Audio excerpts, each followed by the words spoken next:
Do you realize that in one moment you have destroyed the ultimate achievement of a lifetime's work? This is my only specimen with full human intelligence. You're not a scientist. You're a madman, an insane criminal. Father, how could you? How could you do such an awful thing? Awful thing?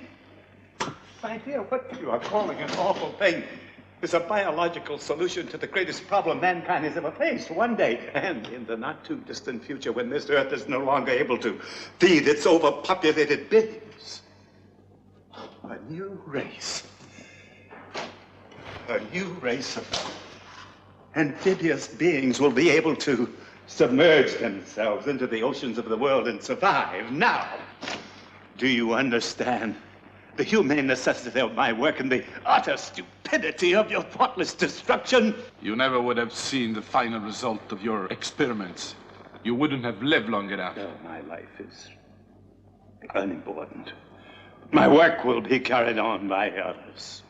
Your work will die with you, Professor. Rackham only wants your creatures to salvage the treasure of Atlantis. When he doesn't need them anymore, he'll kill them. The future of humanity means nothing to him. Whereas my personal future means everything. How right you are, Doctor. There'll be no future for you. The following is a paid advertisement. Really?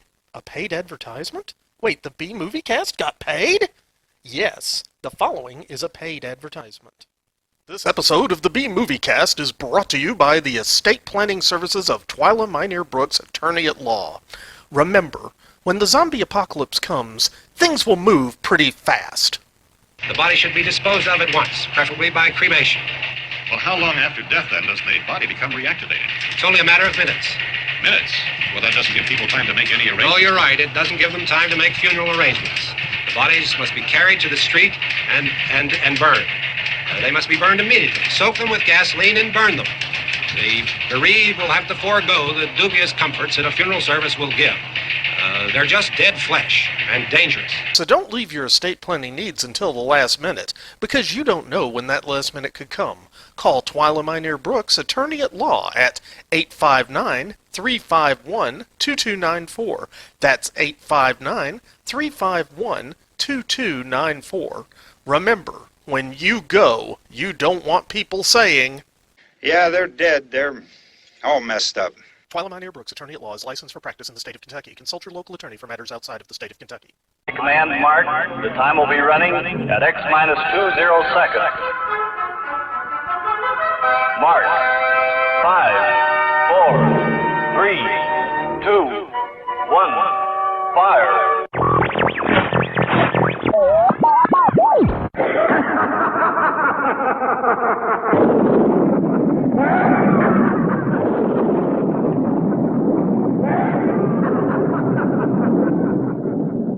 Spawned by the continuing decline and fall of society as we know it, and created on the second-floor spare-bedroom studio in the Piedmont of South Carolina.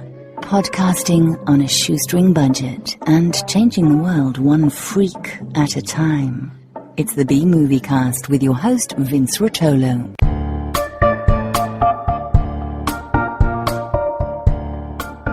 From coast to coast and worldwide via the internet, this is the B-Movie Cast, the podcast of unusual film and television.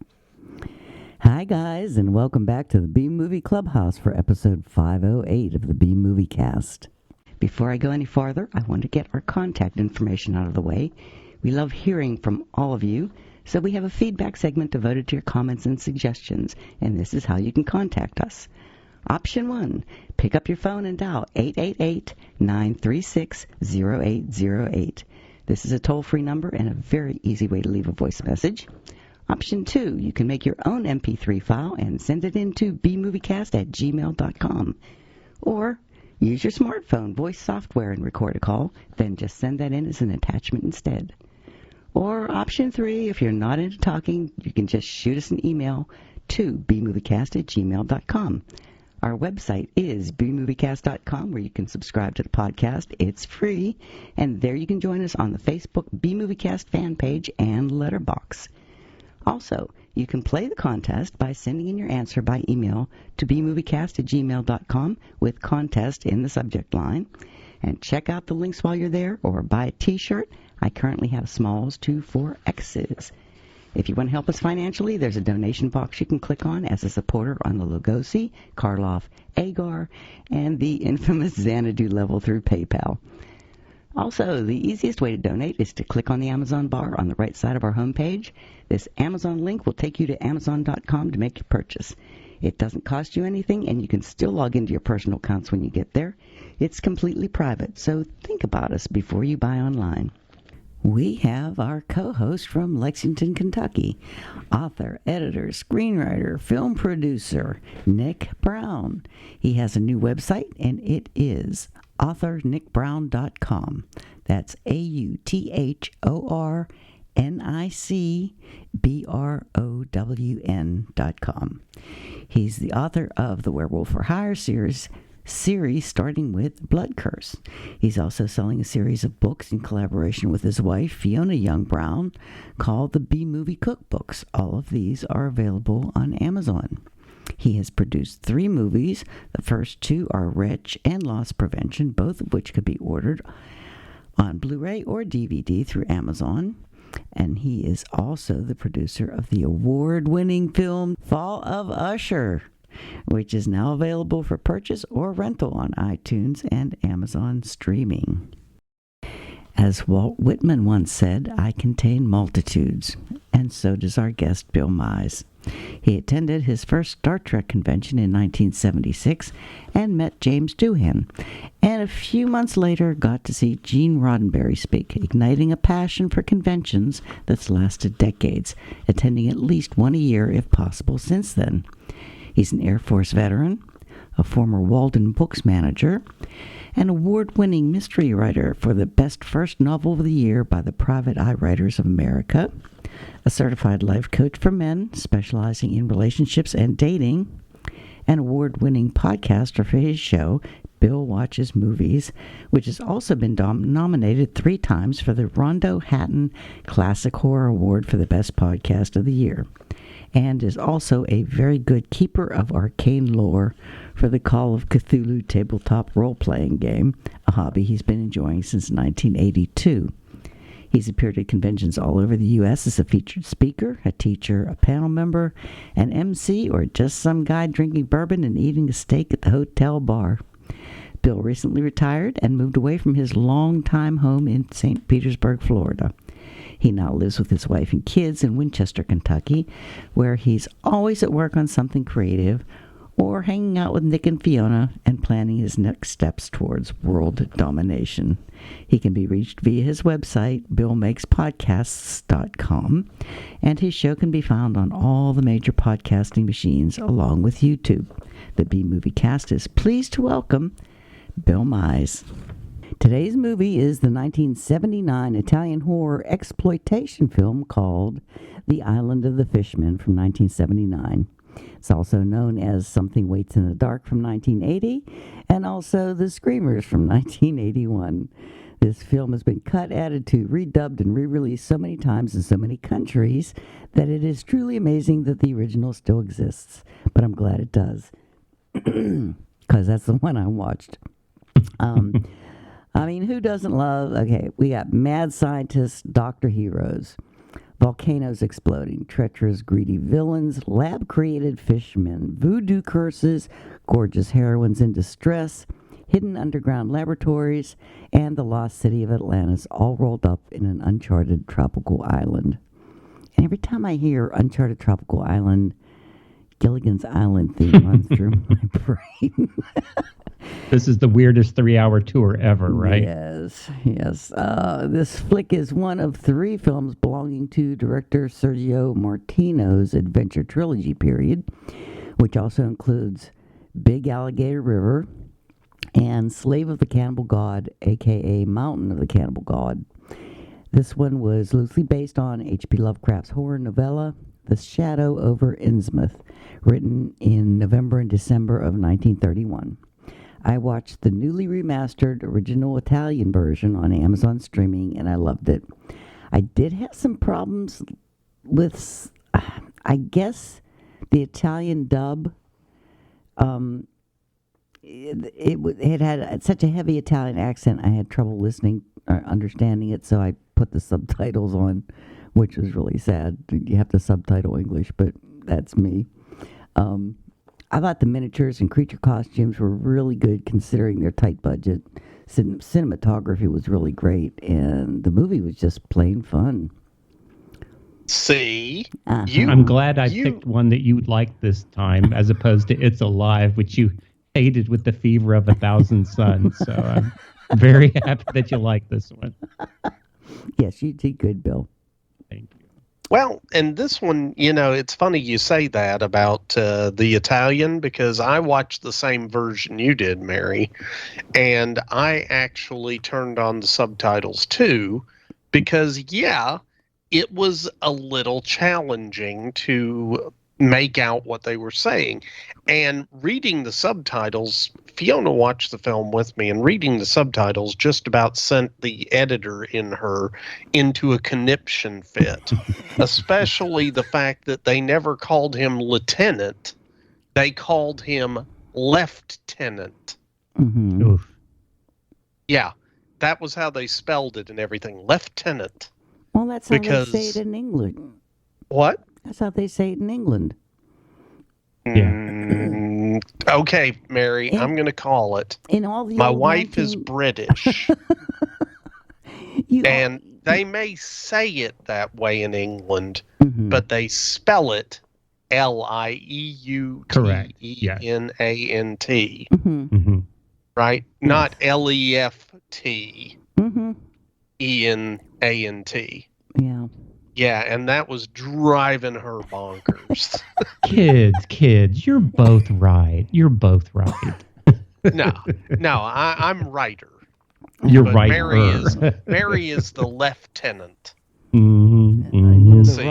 what I did there? Yes. Well, if anyone chooses to look it up on YouTube, it's much easier to find.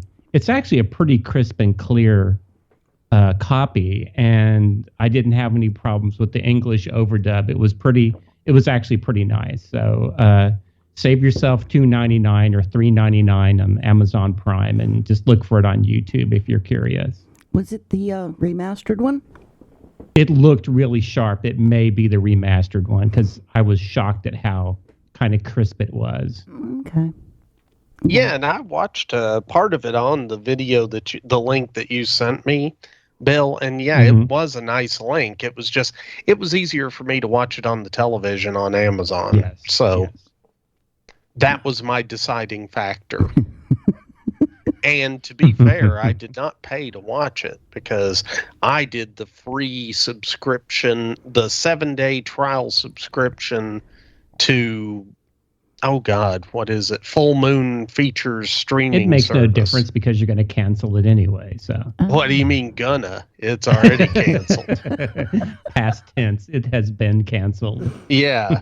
I canceled it right after the movie. Mm-hmm. Yeah. Well, I didn't have to pay for it either, because I order a lot over Amazon, and if you do their shipping, there's a certain little thing that you can click that they give you the credits towards digital purchases. Yeah. Mm-hmm. And I had so many of those built up that I didn't have to pay for it either. But it was good. I mean, I really was surprised at how crisp and clear, and the colors were really nice. Yeah, very much so. But Italian horror always gives us nice, bright colors, and they have a good, almost Bollywood type palette where they're not afraid of basic, primary colors. So it's very refreshing, as opposed to the American kind of grim dark that we have with, Zack Snyder and his contemporaries these days. I know. Yeah. Plus, my television is going, I think it's starting to go bad, because I have sort of an orange 4-inch tall strip across the bottom. And I also noticed that on really dark scenes, I can't get the contrast and the brightness up enough to see stuff. I guess it's time to go shopping for a new television. Time to pry open your pocketbook with a crowbar and let the moths out and go spend money for a new TV. Oh, yeah. I did look it up, and the thing was, they said that it's possible that it can be fixed, but depending on what's wrong with it, they might have to replace the screen, which would probably cost as much as getting a new television in the first place. So, yeah. The only thing I don't like is that we no longer have what I would call dumb TVs, where you just kind of plug it in and you plug something into it and it plays things, as opposed to the TVs these days. They have apps on them and Wi-Fi, and they spy on you and they listen to you, and I'll take my tinfoil hat off, but I just think that a TV should be a TV, and there you go. Yeah. Well, see, the last one. Kids today with their fancy TVs. Get off my television lawn. When I was a child, we wore an onion on our belt, which was the fashion of the day. That's it. No, don't mess with my belt onions. Vin bought that last one, and there was some guy that I don't know how he got the guy's name, but he came up and I think he bought it online, and they delivered it, and the guy installed it for us and ran the wires up the wall and set it all up for us. Oh, fancy. Stuck it on the wall. And very nice. I don't have the guy's name now. Mary. What? Geek Squad. Best Buy will do all that for you. I know, but I just don't like those people. Well, what? They speak very highly of you. I don't know. They always find some way to get around their warranty or their whatever, or then they constantly bug you about buying this, and this, and this, and then constantly send you emails about this is on sale now. I just, I'm probably gonna have to though, because I do not remember that guy's name. Okay, how many years ago did you get the TV, Mary? It's probably about 8 years old now. Okay. So I'd say it's time for a new TV. That's number one.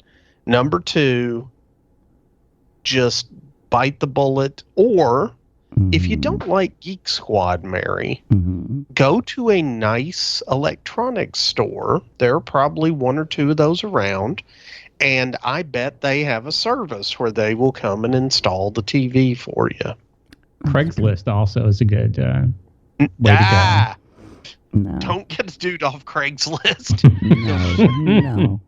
I'm not letting some guy from Craigslist into my house. What? I'm here to install your TV. Burp, chicka, bear, bear. Yeah, I've had enough trouble with contractors. I don't need that. Okay. Yeah. Can I just say that we've gone way down a rabbit hole already, and we haven't even said much about anything? As usual. Yeah, well, that's fine. So, Mary, get a new TV, have somebody install it, the end. Yes. Okay. Whenever. And for those of you who are listening, I apologize if you thought this was going to be the Peter Weller Screamers from 1995, which actually is a good movie also as well. Oh. Yeah, that's true. Did either of you watch the Screamer from 81? The Corman one that... The one that Jim Wynorski cut together? Yeah. I have seen it, so... Yeah. I just wondered if anybody saw it, because I heard that there were like where they actually do turn somebody inside out. There was a scene like that in the movie, but supposedly the movie ran and did so poorly that they cut those scenes into the movie when they sent it out to the next cinemas. But that doesn't exist now. I heard that the turning the person inside out, that was something especially purchased just for the trailer, just to get people in the door. That's what I heard, because I don't remember any Inside Out scene here either. I mean, there was some pretty good special effects in the Cameron Mitchell headlined, tacked on beginning, which I'm sure we'll talk about. But no, I heard it was actually in the movie in the theaters, but when it went to video, that since it was never in the original cut that they sent, that they had in the studio, when it went to video, that scene never made it. So I just wondered if anybody had actually seen that in the theater. But it was so long ago, who would remember? Well, there's probably a lot of folks who would remember, Mary, but I think, they did the theatrical release and they did some recutting and stuff for video. But at the end of the day, they did what they often do, which is they shoehorned in some more American actors to give a foreign film a more American feel for the audience. That, I think, was the key more than anything else to why they wanted Cameron Mitchell in it. Yeah. And God love Cameron Mitchell, one of the founders of SAG-AFTRA, by the way. Yes. That man was in every bad movie. I swear, if he heard that craft services had cheeseburgers, he would show up at the filming and shoot for a day and then leave. Was he in High Chaparral? Cameron Mitchell. I'm trying to remember if he was in that or not. Sounds good. He did his share of Westerns.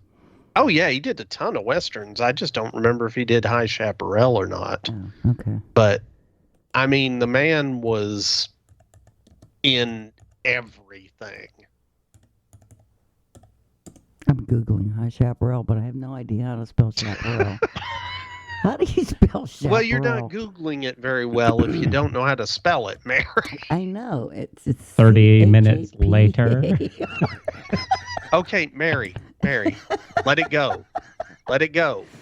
Yeah, Doesn't matter. He was Buck Cannon in High Chaparral. So he was in it. Okay, good. Yes. The problem is solved. Mm-hmm. America will sleep soundly tonight, knowing this salient fact. Now, I heard that they just wanted to make the movie move faster. That's why they did that, and they wanted some more gore and guts and stuff in it for the audiences. That's why. I think there were a whole lot of reasons, and moving faster could be one of them, because the Italian version is a bit slow. There's a whole lot of walking around in the forest and a whole lot of eating dinner and talking about stuff. Well, it had such promise because, when they switch over from the American edition to the Italian version, the boat wreck or whatever's already happened and they're all in the lifeboat together. Yeah. And, there's already kind of, it's the doctor, lieutenant, and then there's all the prisoners from the prison boat. So it was off to a good start. It was pretty in media res. And then they had the Fishmen attack.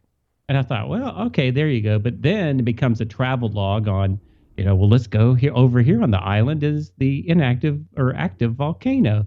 Over here is, it kind of went off the rails pretty fast. I mean, my personal opinion is, as much as I loved me some Cameron Mitchell and some Mel Ferrer of the Ferrer acting dynasty, it was really kind of unnecessary, but, I do give credit, they only needed to purchase like 2 creature hands and they could kind of reuse them over and over to kind of claw people's face off in the beginning. Oh, okay. So, I mean, it was unnecessary, but, Cameron Mitchell got some craft service cheeseburgers. So there you go. Exactly. Everybody wins. Were they prisoners also, or were they like treasure hunters?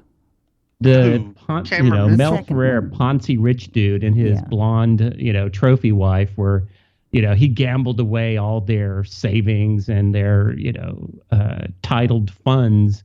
So they find Cameron Mitchell, the only man in America capable of steering a boat and smoking a pipe without generating any smoke out of it. and he takes them to the island, and they go into a cave. I think also the Klieg lights were a big expense, and a fog machine was also a pretty big expense for this edition. Wow. And the next thing you know, everybody's dead, and then there's no kind of, in the beginning they go, well, this is 1891, which is irrelevant, I guess. And then they cut immediately to the lifeboat where the lieutenant and the prisoners are in. You're like, is this 10 years ahead, 20 years ahead? Is it the same day, the next day? You kind of lose your time frame with the unnecessary insertion of 1891. I think you can kind of tell from the bodices and spats that it's a little, it's in the past. Yeah, you nailed that. But I think at the end of the day, as you said, it's good Cameron Mitchell got work, because God love him, the man was, he was doing 5 or 6 movies a year at that point, but it was all little bit parts. So, man.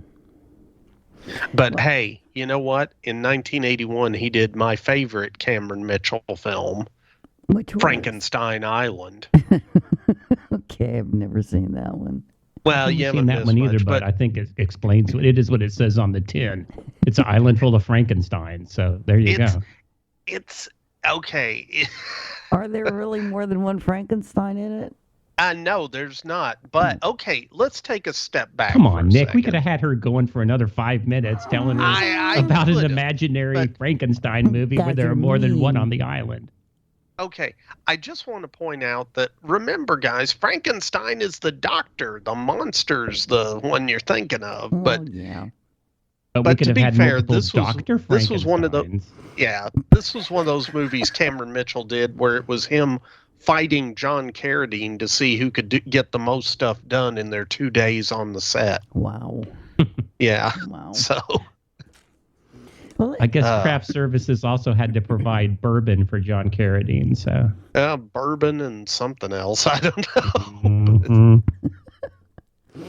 Well, let's get on with the contest, and then we can do the movie. All right, and I hear Bill Mize is giving away a new car. Yes. I'll go get the 69-cent Matchbox at the Winchester, Kentucky Peddlers Mall. There you go. Okay, well, the answer was The Guardians from 2017. Is that a good movie? Is it a Russian movie? Are you playing 20 questions? Yes. Is anybody going to answer? No. Oh, sorry. Yes, Mary. It is not a bad movie. Okay. And it is the Russian answer to the Avengers. Oh, okay. Okay. And I don't know why, but I had a wild hair after the last podcast to just post I think because we were with Kowalski and we were talking about the Soviet Union and Russia, I was like, let's do a bad Russian ripoff of the Avengers. So that's why we went with Guardians. The Guardians. Yes. Okay. Yeah. Okay. Did anybody get it right? Yes, quite a few people did. I was surprised. See, I figured because they had the bear. Yeah. And by the way, the bear was the Russian version of Captain America. Okay. You think I'm kidding, but I'm not. There's a lot to unpack in that sentence. Yes. Yeah. Yes. Well, think about it. What's the animal that symbolizes Russia and the former Soviet Union? The bear. The bear. So this guy, that's right, the bear. And this guy would turn into the bear and be the Russian Captain America. Oh. Did he have a shield and... No, he was a bear. Oh, he's just a plain bear. Okay. He had a muzzle and a fez and rode a bicycle, like most bears do, right? Bill, you've seen the movie. Okay. Our first prize today is the Santito Surprise Package. And thank you, Santito, for starting the surprise packages again. Yay! I'm waiting to start getting photos of the new surprise goodies. I will have a Santito package one of these days. I will. It will be mine. I'm going to have to start entering the contest again and come out of retirement. You are. Uh-oh. Yes. Yes, you are. Okay, so the first prize is going to Matt Kowalski. Wow. Speak of the devil. Okay. The second prize is from Pat Kelly. He had given me a box of movies a long time ago, so I'm starting to go through that box. It is a double feature DVD. The first movie on it is a Mexican one called The Snake People, a.k.a. Isle of the Snake People, from 1971. An evil scientist runs a veritable army of LSD-crazed zombies. It stars Ralph Bertrand and Boris Karloff. It was written by Jack Hill, who also directed the U.S. scenes. Juan Ibanez directed the Mexican scenes. And the second feature on this DVD is Stanley from 1972. This is the story of a young Seminole Indian just back from 2 years in Vietnam who uses his rattlesnake to take revenge on all those he believes have wronged him. And it stars Chris Robinson.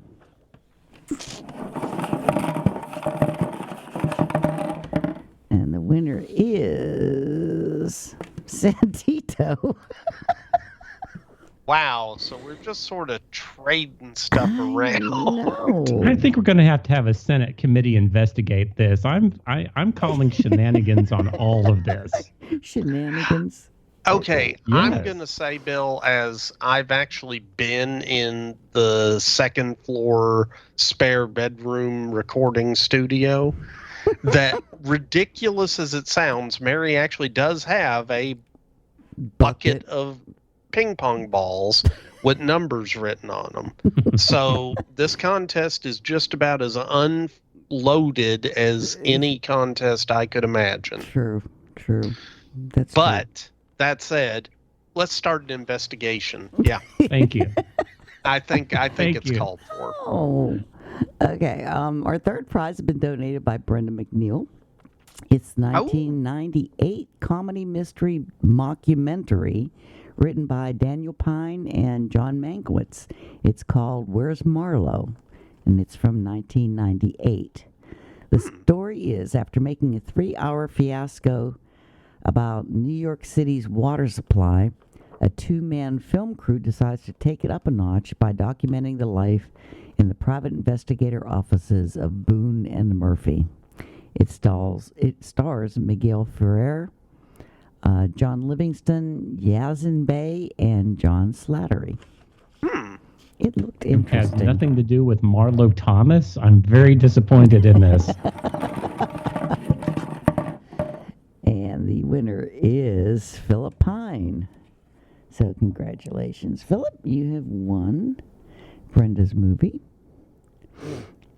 And Philip, if you'd like to turn state's evidence against Santito and the others indicted in the others involved in this cabal of prizes, display of fraud and injustice, let us know. We'll give you witness protection.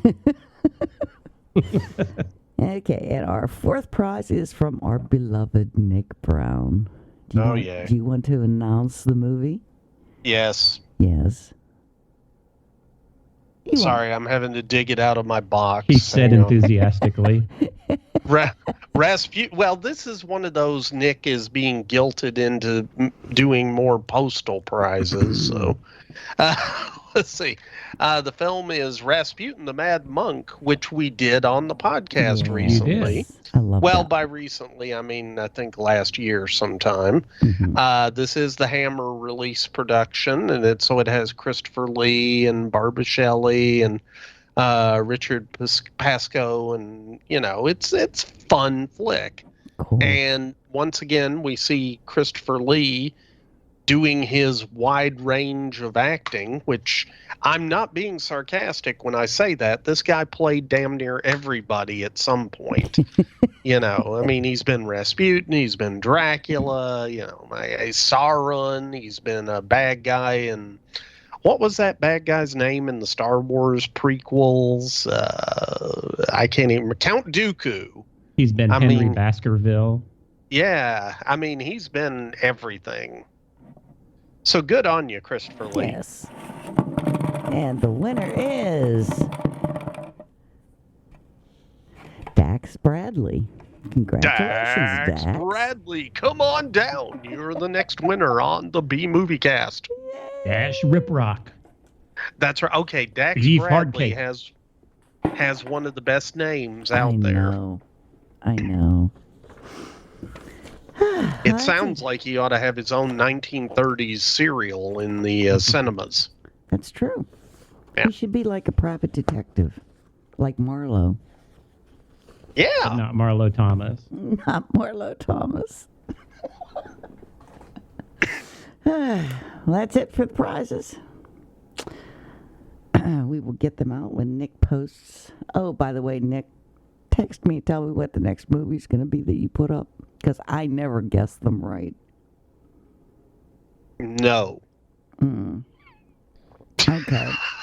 Hey, if you go to the website right now, you can see it because I uploaded it while we were doing the intro. Oh. I know. Very exciting, isn't it? Sneaky. And do not announce it out loud if you recognize it, Mary. Yeah, like I'm going to recognize it. Well, you did that once, as I recall. I recognized a movie? Yeah, see? Wow. I'm proud of myself. Don't be that proud. Okay. Okay, on with The Island of the Fishmen. Yes. I think it should be called The Island of the Fishmen because it's le, but I don't know. Well, a lot of times it says just Island of the Fishmen, but it does, and I'm kind of with you. I think it should be The Island of the Fishmen, but I don't think anybody associated with this film was paying that much attention to their grammar. That's true. The Italian grammar. Yeah. Yes. You know. Okay, I just looked it up. I haven't a clue. Okay. Well, I'm not going to tell you right now, Mary, but good way to almost trick me into saying it. She is gorgeous, though. What? I don't know. I don't give anything away. Anybody that looks at the picture is going to go, wow, she's gorgeous. Maybe I'm going to change the picture and make people wonder what's wrong with your eyes. See, now you're sending them away from listening to the show and going to the website. We want That's to keep true. We're them doing here. exactly Keep them the here. opposite of what we're supposed to do. And that's different than what we normally do. Okay. Yes. Focus, Mary. Focus. Island of the Fishmen. And I don't... There's a close-up scene of, like, the fish eyes. And they did a really good job on that. I love that. They actually looked like wet fish eyes. Dead. Well, they were supposed to look like wet fish eyes. Yeah. But, I mean, for a low-budget film, I was impressed. And I loved the fishmen when they were swimming and they had all that fur flying or hair. I don't understand the fur, but I agree with Mary. I think that the fishmen themselves were actually really well done, and the underwater photography was not bad at all. Even the miniature work. Yeah. You know, where they showed Atlantis and the temple. Yeah. But, you know, I'm going to jump ahead a bit here. And since we're talking about the makeup, but there's a certain point toward the end of the film where you find out what happened to one of the prisoners. And it's very shocking, but it was really well done. Mm-hmm. And to me, it reminded me of the creature walks among us at the third movie in the trilogy where they do the operation on the creature to remove his gills and to get his lungs functional. And you see Jose, the prisoner, who's been turned into a hybrid human fish man. And I thought it was just so well done. That alone to me was worth the price of admission of this film, because I thought that makeup and that kind of part was really just nice. Yeah. No, I agree with you. I think that's something this film really did not skimp on, is kind of the special effects, the and I'm going to say gore, but it wasn't particularly really gory. No. But it was a bit shocking, actually, and you're right. And he was probably the best fish man, as it were, because you could still see who it was, and that was part of the idea, I think, to shock you. Yeah. Mm-hmm. And that's another thing I liked about this movie, is it gave you enough character study so that you did actually care about some of these people. Especially Snidely Whiplash. I loved him. Yeah.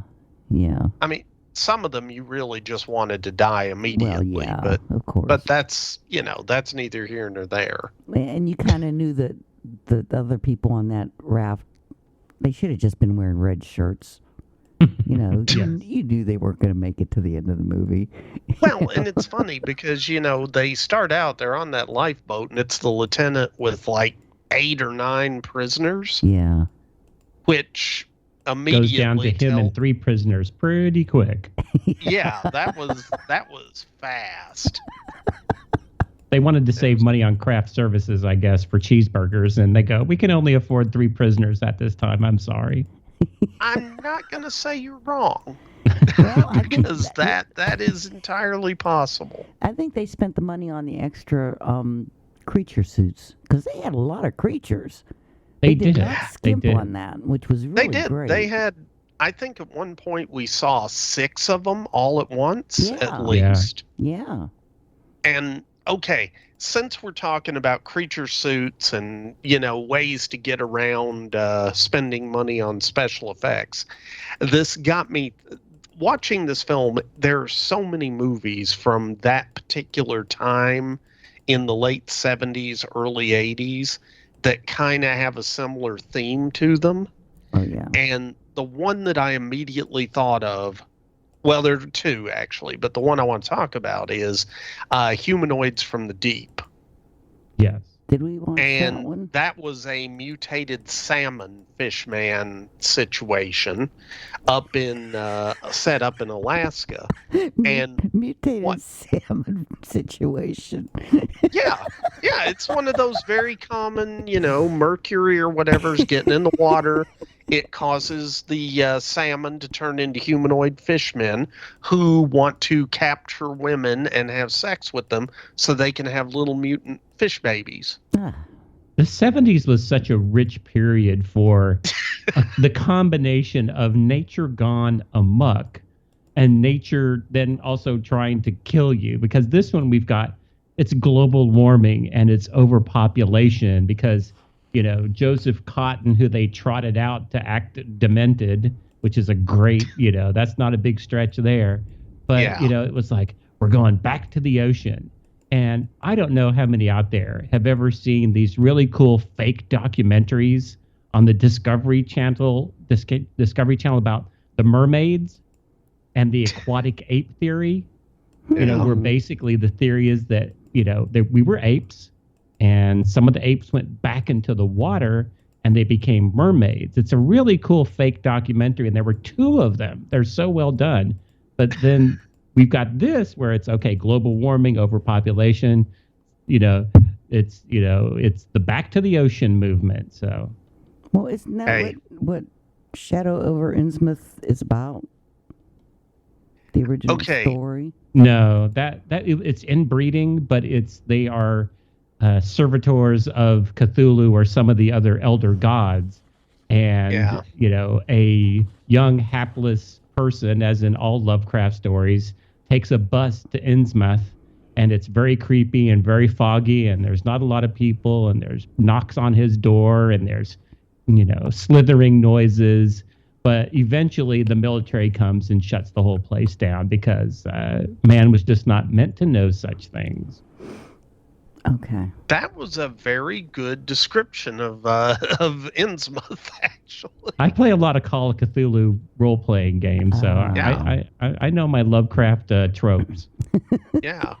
No, and I think that I could sort of see if they hadn't gone the way they went with Atlantis. Mm-hmm. I could see more of a Lovecraftian connection there. Yeah. But they went with the mad scientist route. And honestly, Lovecraft wasn't, at least in that story, was not about mad scientists. No. It was more about mad breeding and religion. Yes. And worshiping the old ones. You know, so, but I keep going back, though, to Humanoids from the Deep, because when they made that film, they were so low budget that they could only afford 2 complete Fishman outfits. Aww. And so most of the film, when you see the Fishman, they've got the arms, and they've just got actors with the arms on, and, you know, they have the camera, so you just see the arms reaching out and doing stuff. You know, Yeah. But this one, they didn't skimp on the Fishmen. No, they didn't. So, and I think that's these were freshwater, I guess these were saltwater fishmen, and the salmon might have been freshwater salmon or something. I don't know. You know, that's why it's easier to breed more of them. Okay. If they can survive the swim upriver, then they are allowed to breed. It's like any other salmon people. Exactly. Wow.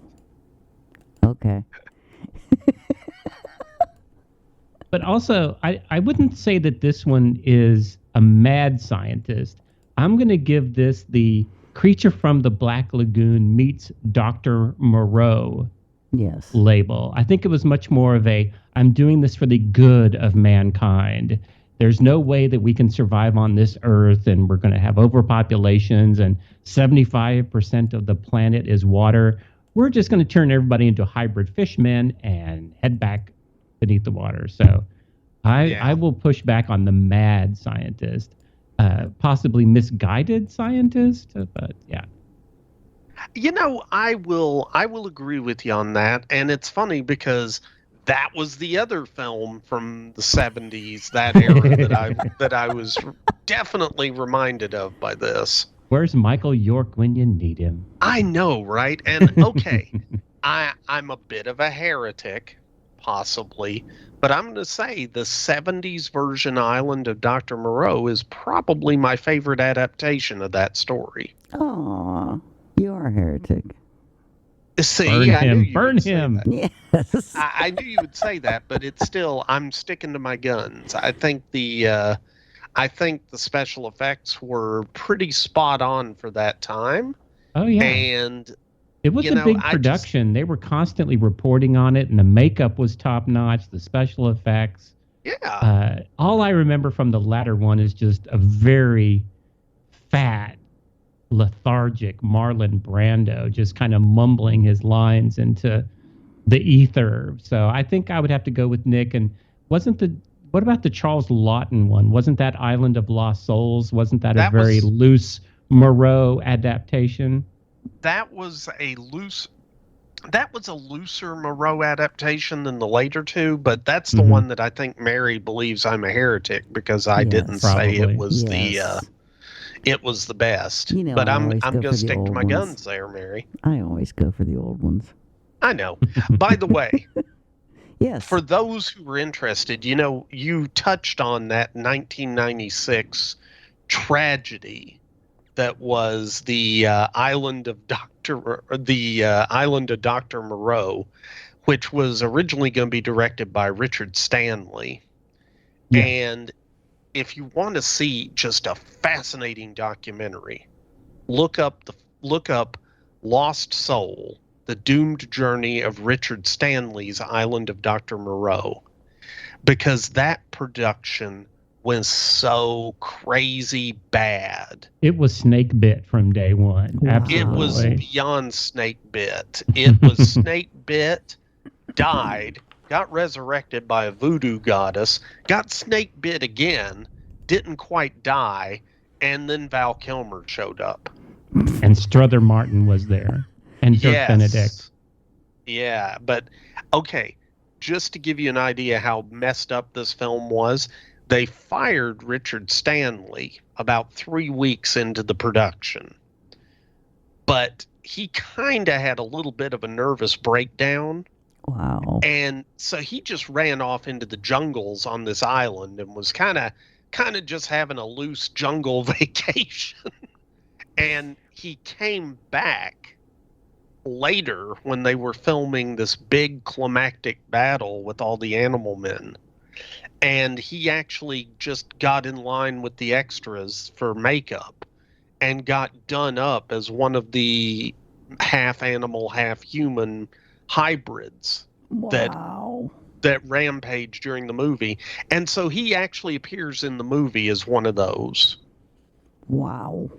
And that is just one story from the set of that film.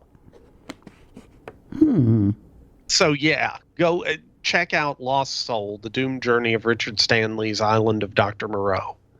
It is definitely worth checking out. Cool. Yay. All right, so what we got here, I think we've kind of hit on it, is a cross between the Island of Dr. Moreau, a bit of good H.P. Lovecraft, and a whole lot of Italian cheesy cinema loving, right? Mm-hmm. So I'm going to ask Bill, because Bill, you're the one that pointed us at this film. What got you thinking about this one for the cast?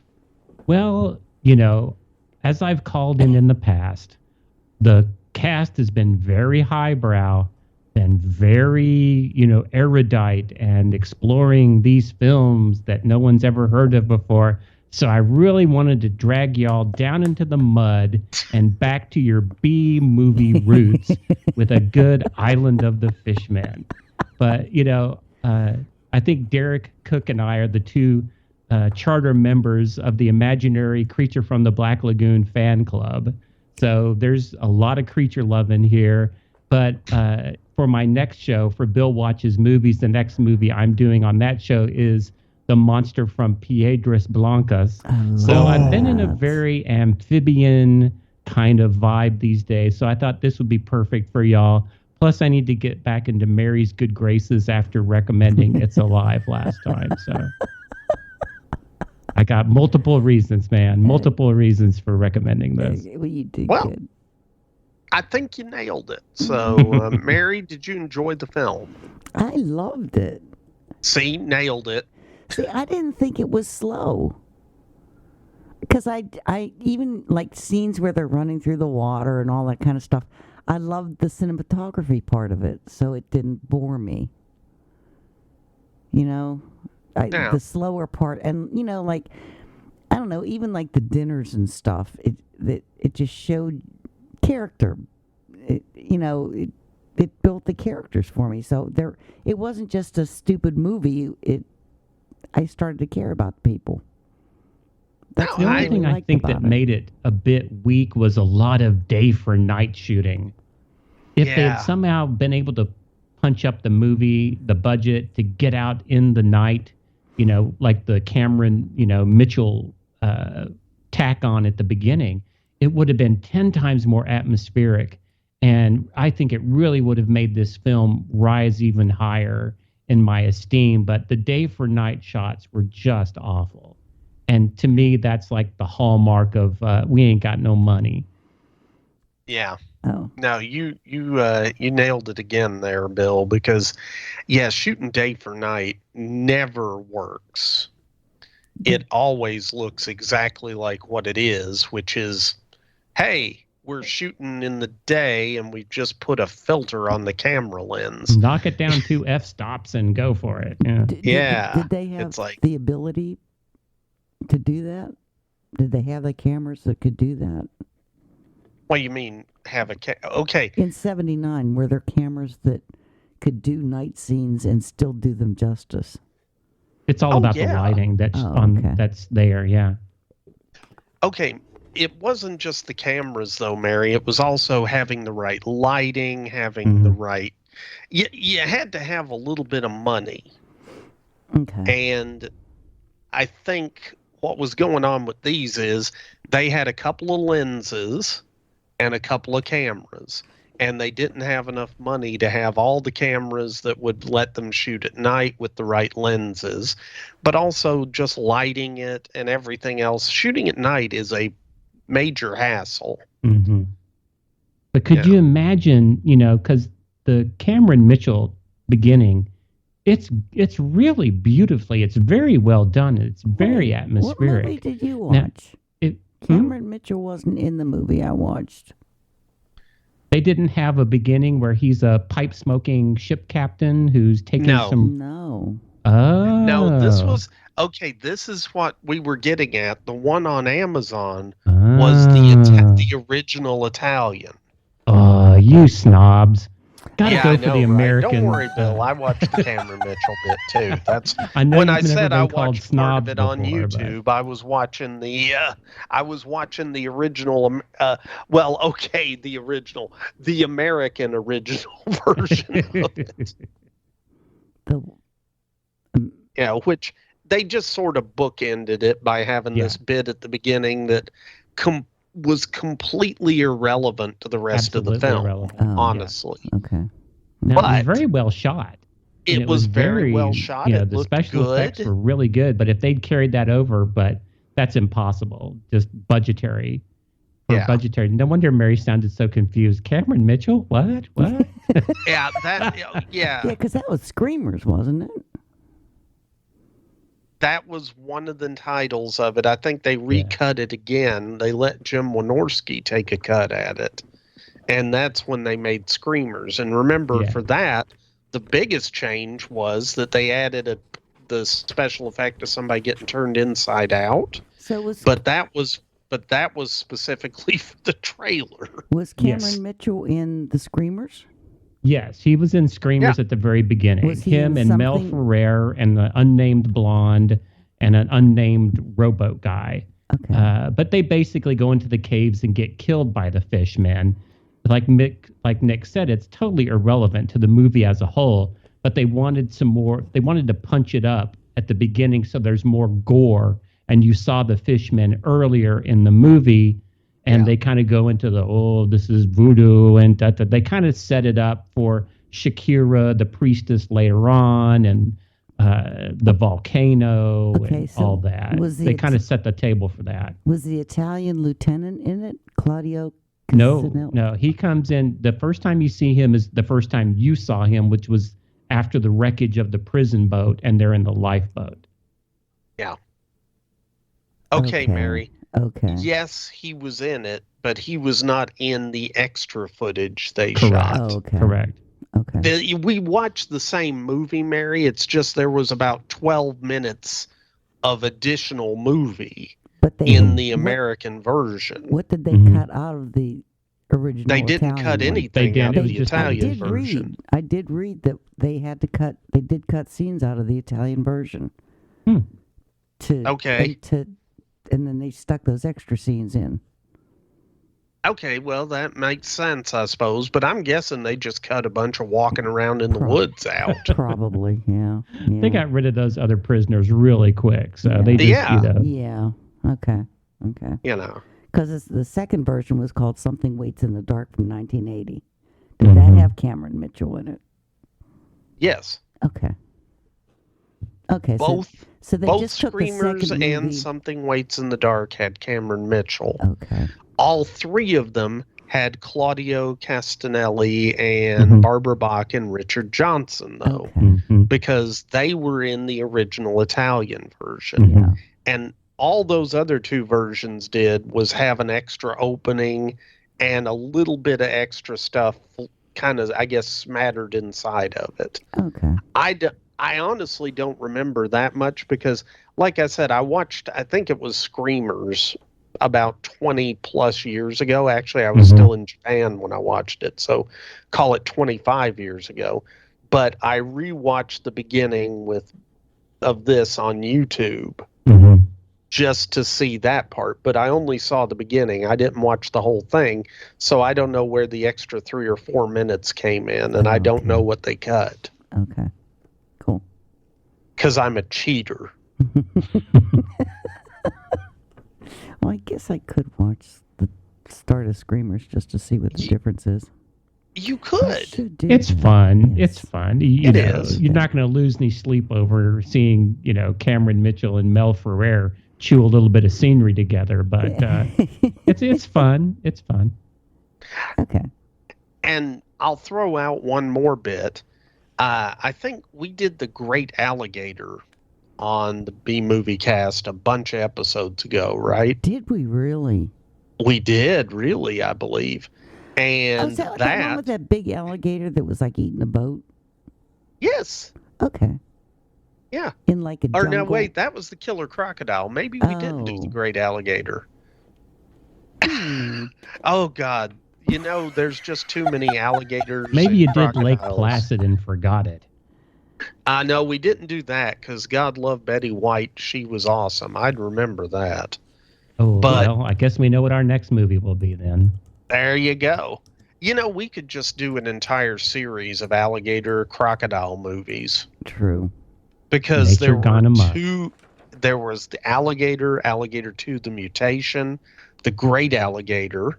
There was Killer Crocodile, The Killer Crocodile 2. I mean, my God, it just goes on. I'm down for some alligators. See? Now that I've left Florida, I have nothing to fear. That's right. But what I was going to say, though, and I thought it was interesting, Barbara Bach, Richard Johnson, and Claudio Castanelli were all in The Great Alligator. Yet another, and that was one, Sergio Martino's film from '79 also. Yeah. If they could have drugged Joseph Cotton in there for any certain reason, you would have had you would have had a flush. Wait, it's the big alligator river, isn't it? Okay, Mary. It had two titles. Okay. The Great Alligator, Big Alligator River.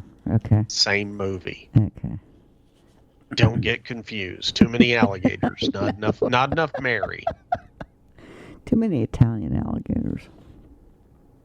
Okay, I did read that this film was supposedly filmed at the same time with Lucio Fulci's Zombie, and they shared locations and the actor Richard Johnson.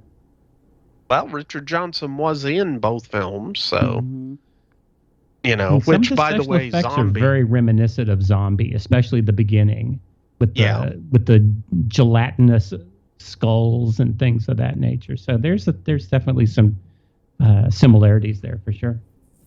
I don't remember gelatinous skulls. That was in the Cameron Mitchell version that you didn't watch. Stop confusing Mary. me.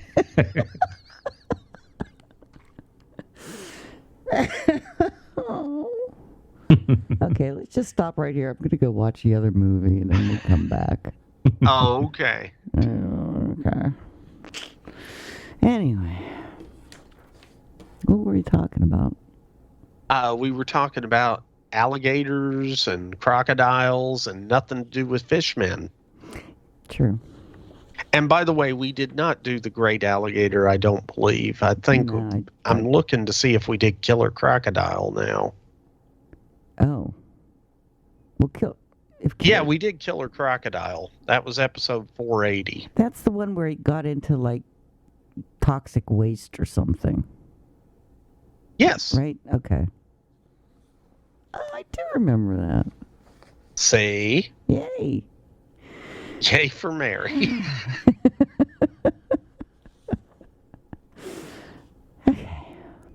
I haven't watched any other Sergio Martino movies that I know of.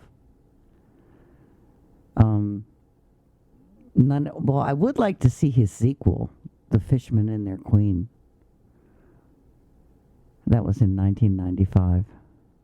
Wow. Yeah, he did the sequel 16 years later. That would be interesting. That would be very interesting. Is it really a sequel at that point, or is it just a different movie Or is it a reboot? I don't know. I wonder where their queen came from. Oh, well. Guess I have to watch it to find out. There you go. But he did Torso. Martino did Torso. I've never seen that one. You wouldn't like Torso. No. It sounds like things get cut off people until there's just a torso left. Bingo! Ew, I don't want to watch that one. But he did, hey, Mary. What? What's another movie he did? The Great Alligator.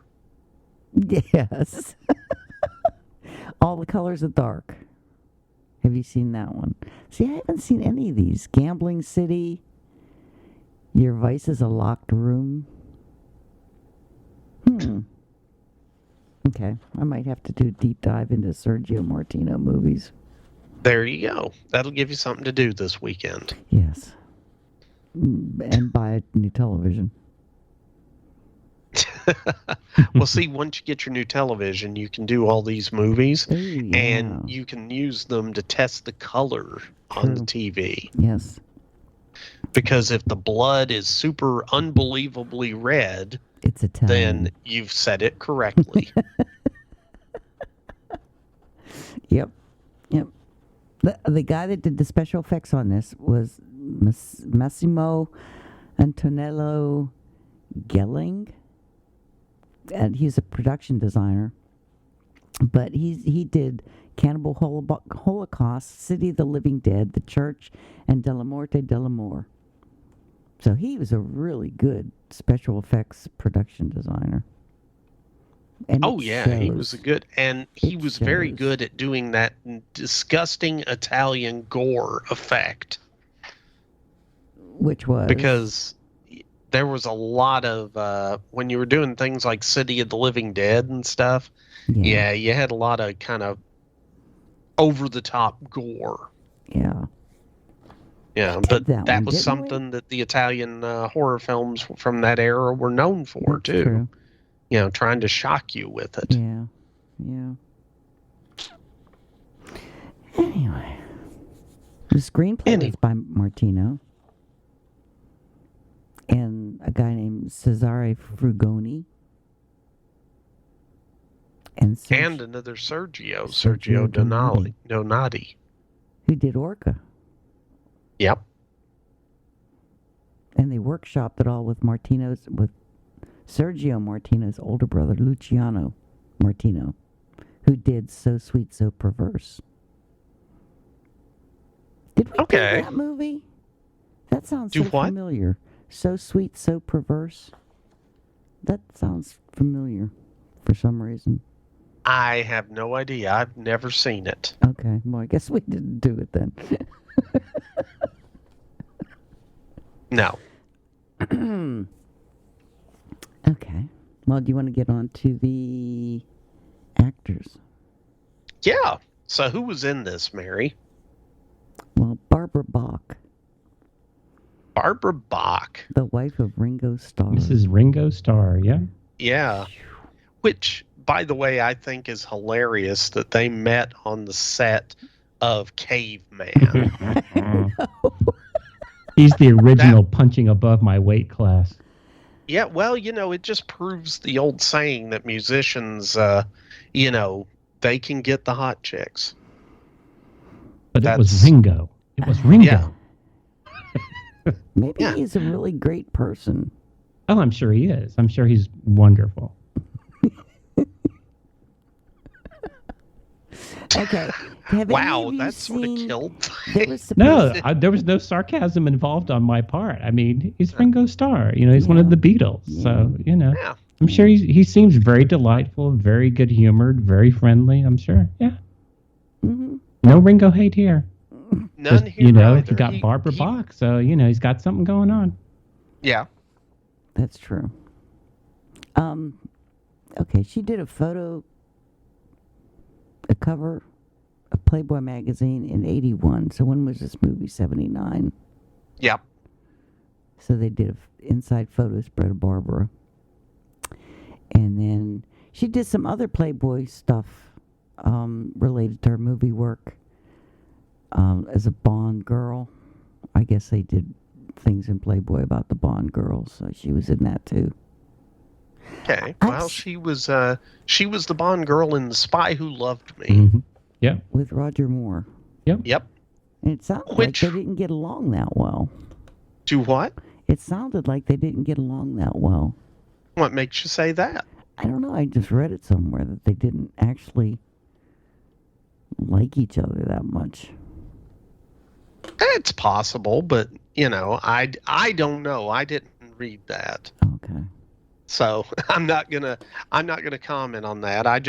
I know that she had a bunch of roles in films right around that time, because she also did Force 10 from Navarone, which was the really weird sequel to The Guns of the Navarone.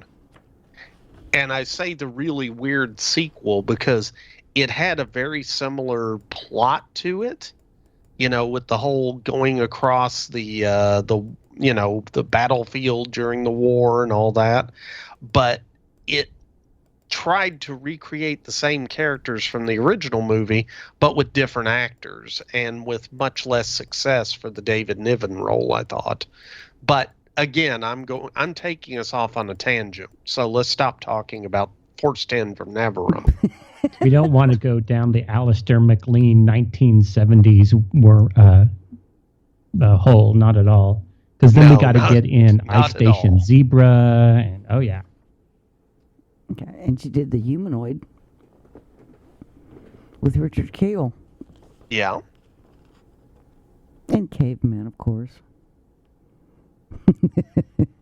Of course. And don't forget the Great Alligator River, a.k.a. the big alligator. What was it? The Great Alligator, or the Great Alligator River, or the Big Alligator, or whatever it was called. She did a big old alligator movie. Yes, she did. She did a Giallo, Black Belly of the Tarantula, in 1971. Yeah.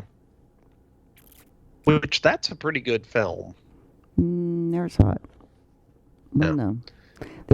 I ran across a website that had nothing but a bunch of still shots from, I guess they were production.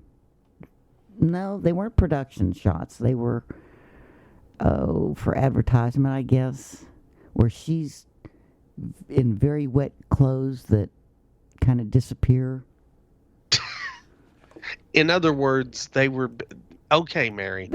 There's a scene... The film does not have any straight-up nudity. No. Mm-mm. But there is a scene where she's running at night and, going through the water, and her clingy white dress becomes somewhat less than covering. Yes. Back in the day, we had wet T-shirt contests. Back in their day, they had wet bodice contests. So. Exactly. Yeah. So, but I mean, Barbara Bach had no problem showing a little bit of skin. No. That was obvious, from her other movies that she did, including Force 10 from Navarone and The Spy Who Loved Me, actually. Yeah. They both had at least fleeting scenes of Barbara's box. Oh, dang! See, I went right there, didn't I? Yeah, boy, you went there with a one-way ticket. Did. I tried. You succeeded. Yes. Hey. And then we have Claudio Casanelli. Who I think is very, what's the best way to put it? He's very easy on the eyes for the ladies. Yes. He's dollar store Christophe Lambert. I would say that. Maybe he doesn't need the glasses that Lambert needs, but other than that. I don't know who Christophe Lambert is. He played Tarzan in Greystoke. Yeah. He was in Highlander. Okay. Yeah. When you say Christophe Lambert, that's too fancy. You got to say Christopher Lambert. Oh. Right, but he goes by Christophe Lambert. After Fame and Fortune found him, he decided to change it to a French pronunciation. I'm like, okay, dude. Okay. Here's the thing, Bill. Tell me the thing, I'm in Nick. Kentucky.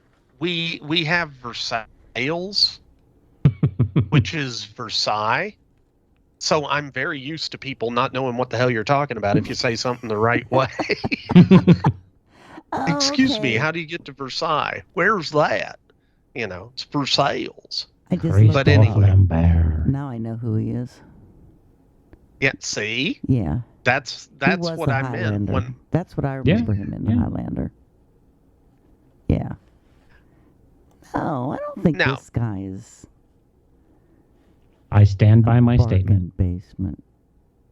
I said dollar store, not bargain basement. Oh, okay. yeah, let's not be that insulting, Mary. Come on. Yeah.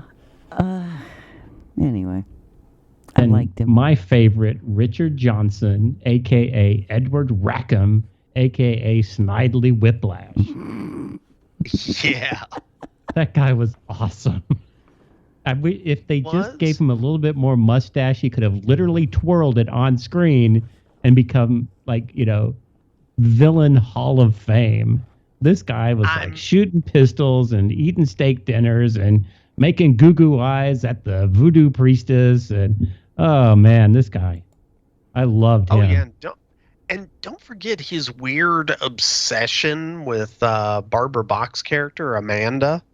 And how he kind of kept her as, quote unquote, his wife, but he didn't do anything with her, except he tried a couple of times, and it just didn't seem to be working out for him. Well, it seemed that there's this love triangle with him and Shakira and the voodoo priestess, and she wasn't having it. You know, she was the one that wanted to take the Atlantis gold and go with Snidely Whiplash and leave that girl here, and it's you and me, or I'll cut your throat.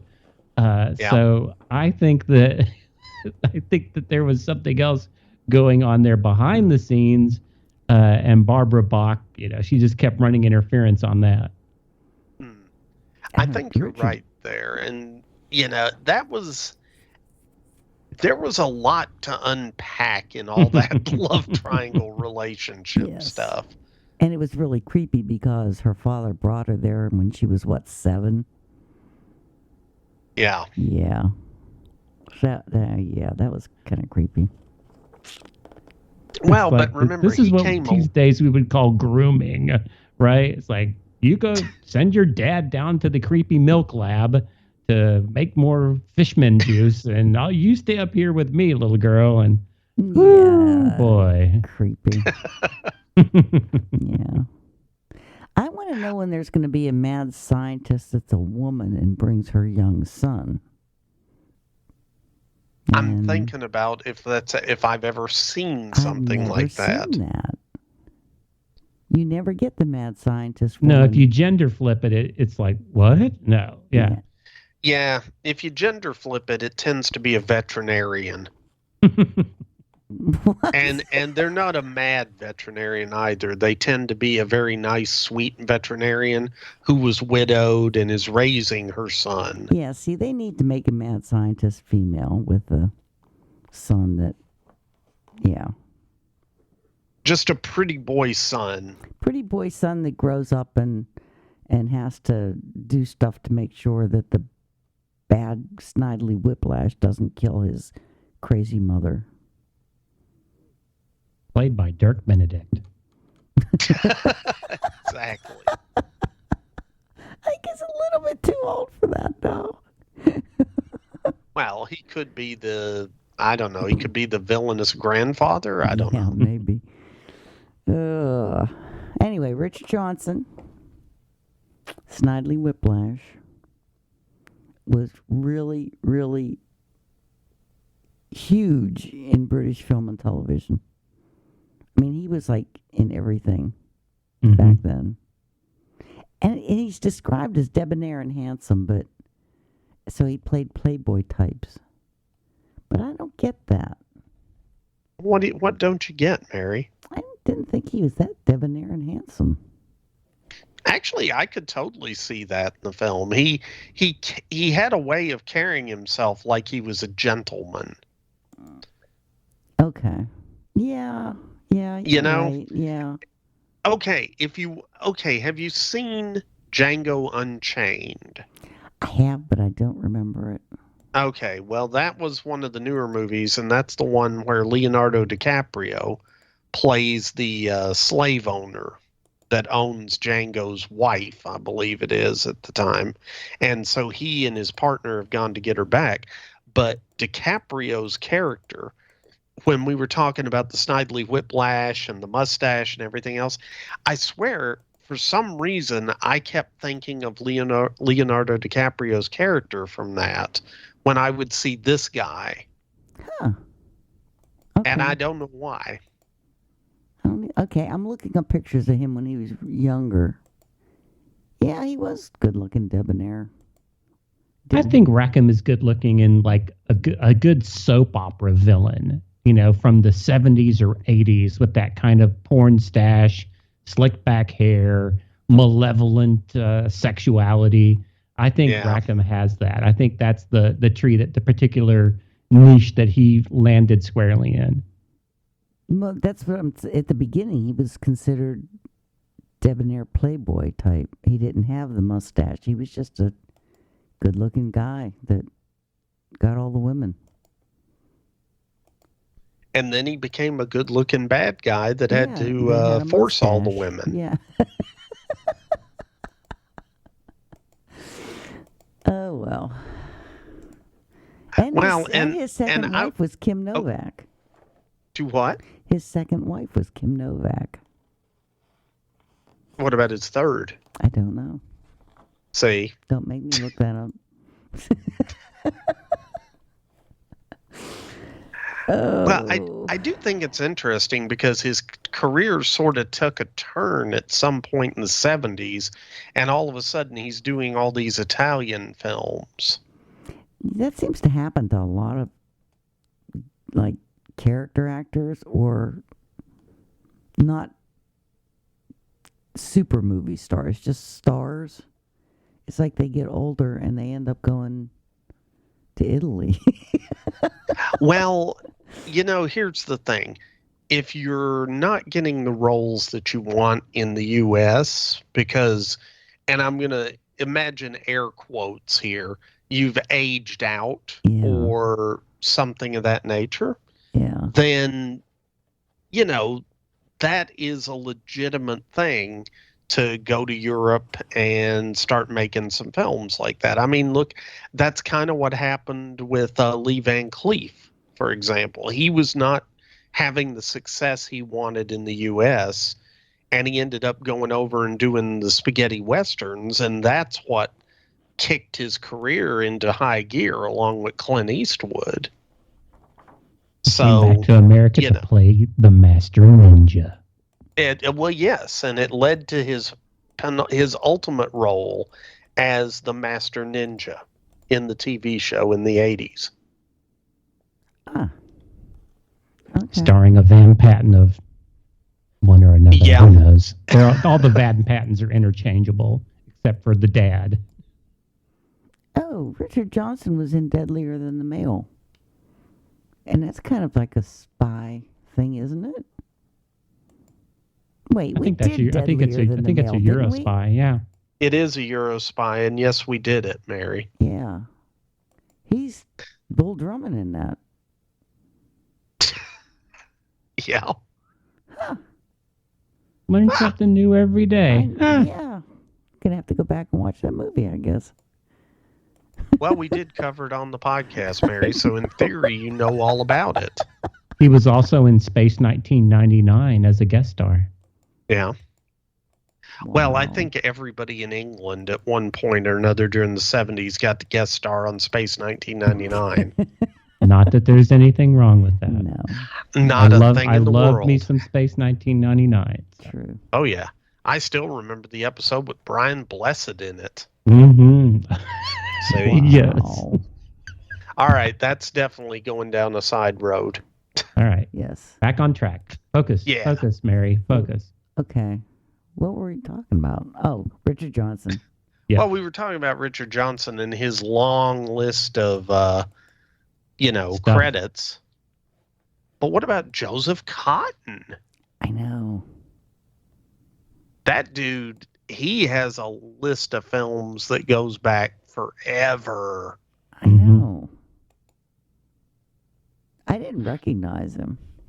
Well, to be fair, Mary, he was a bit older in that than his, that's true. you know. That's very true. You know, it's kind of like Richard Johnson. I wouldn't have recognized him because he's so much older in this now. Well, you got to give it to Joseph Cotton because this is a man who made his bones with Orson Welles. Yeah. He was in Citizen Kane, Magnificent Ambersons, Journey into Fear, Gaslight. I mean, this is at the twilight of his career where they throw some white paint in his hair, make him a crazy old professor and bent on returning Earth to the ocean. So and sticking in abominable Dr. Phibes. Mm-hmm. And Baron Blood. Well, Mary, let's put it this way. It wasn't long after this that he was guest starring on Fantasy Island. Everybody guest starred. Not that there's anything wrong with that. Not that there's anything. You know what? And I the wish Love I got Boat. that check. So. And the Love Boat. Oh, He was on God, I that, love me too. some Love Boat. Oh, yeah. I can't believe that. Oh, why can't you believe when Nick it? and I start our imaginary 1970s podcast, we're going to talk all about the Love Boat. Oh, yeah. Because that's peak boat 70s, man. That's full of love. And Jeff Owens of Classic Horrors is going to be our third stooge in the podcast booth. So I got a plan. It's a master plan in 1970s podcasting. I'm telling you, man, it's comedy gold, Jerry. Comedy gold. I'll leave it to you. That's where it will stay. Yeah, pretty much. No further action was taken. Oh, I do like the girl that played the voodoo priestess, Shakira. What do you mean, Oh, Beryl yeah. Cunningham? Beryl Cunningham. I think she did that really well. You did not want to cross Shakira, that's for sure. No, and Ooh, she had man. that look. Yeah. Exactly. I mean, she had. You've heard the phrase "staring daggers." Well, she could stare some daggers. Seriously. And she did that quite a bit at Barbara Bach because you're right. She was all in love with what's his name, Richard Johnson's character. So Snidely Whiplash. Yeah. yeah, the Snidely Whiplash. Yeah, did they really kill a chicken? Yeah, they killed a chicken, Mary. Did they? I wasn't sure if they did or if it was just. I'm really going to good say special that was effects. that chicken was. Yeah, that chicken was killed. Okay, well, they probably ate it for dinner later, so. I'm going to say they may have. I did actually find that scene a little bit disturbing, but. Well, see, since I wasn't sure whether it was really real, it didn't bother me that bad. Well, and then I remember, my mother saying things like when they were younger, or my dad, how they would kill the chicken to eat it. So, killing chickens doesn't bother me so bad. Well, and bear in mind, Mary, I have watched my grandmother wring a chicken's neck before. Yeah. And it's not pleasant, Yeah. but But they ate it, so it was like. Well, yeah, we did eat it. So. Now, I don't know for sure if that chicken was eaten, but I'm going to guess he probably was. Yeah. I can't imagine they'd waste the chicken. That was in craft services the next day. I'm actually sitting here trying to imagine craft services actually taking a chicken and gutting it and cooking it. I'm going to say they probably did waste that chicken, Mary. Aww. Okay. I'm sorry. Well, I don't know what Italian craft services would be like. I don't know if they make things from scratch or. Well, it you depends know on how much weird money you've Cameron got. Mitchell's craft services rider was, so who knows? But remember, he wasn't on the set when they were filming this. Exactly. See, we've come full Cameron circle. Mitchell is everywhere at once. Cameron Mitchell is always with us. You think he went over like. Okay, never mind. Yeah. Yeah. Cameron Mitchell is ever present among us. What I think is most interesting is we've spent a lot of time talking about Cameron Mitchell, and from Mary's perspective, he was never in the movie. Exactly. I'm going like, okay, So that has never already. stopped us from talking about anything like that in front of Mary before. This so is true. I think we're okay. I think we're on solid ground here. This is true. Yes. Yes. That's very true. Okay, one more thing. Claudio Casanelli, the Lieutenant Claude de Ross, he died in Page, Arizona, while he was filming a scene in Sergio Martino's Vendetta, Fists of Steel from 1986. He was in a helicopter that crashed into the Navajo Bridge due to pilot error. Because I thought,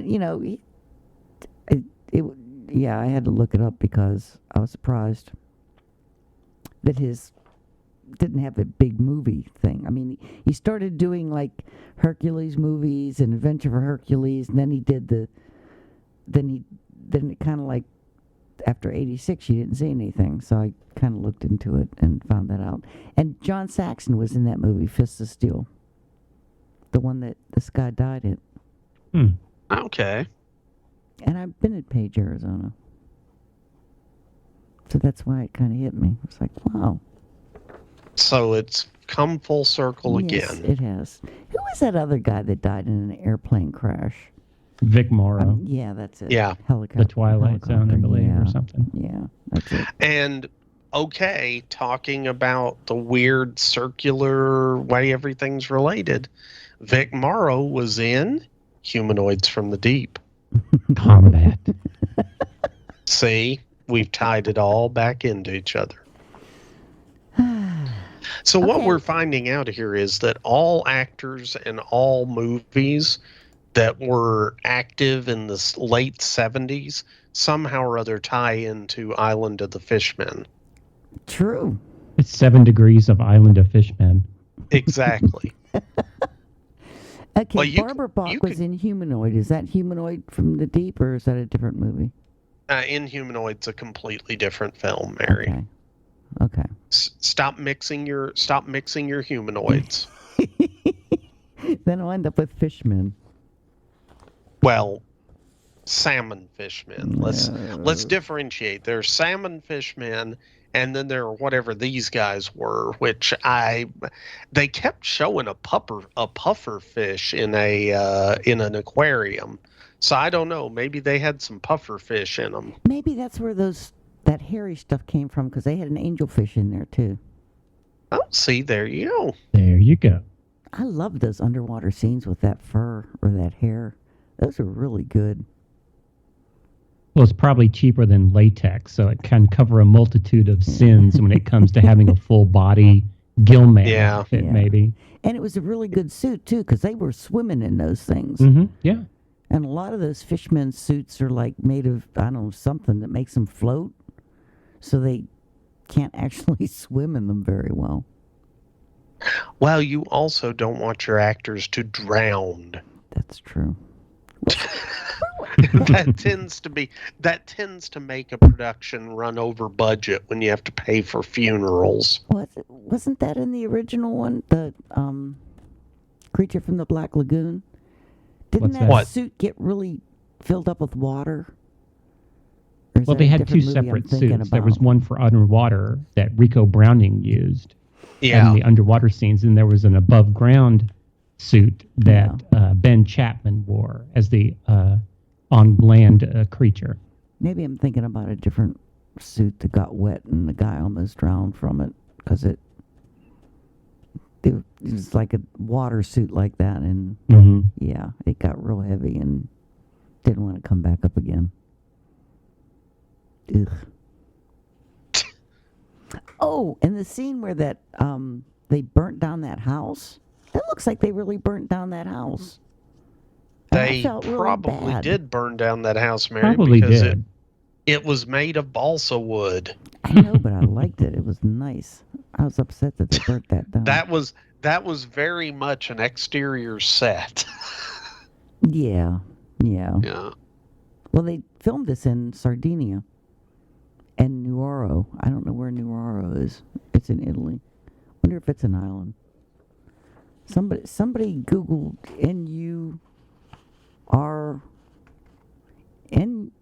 Nuoro. No.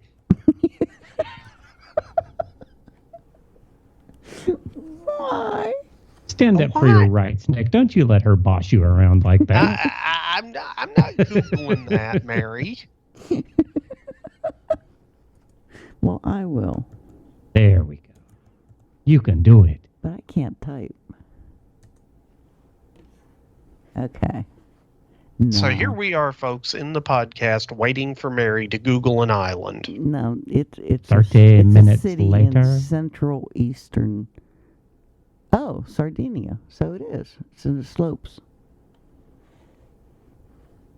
So it is Sardinia.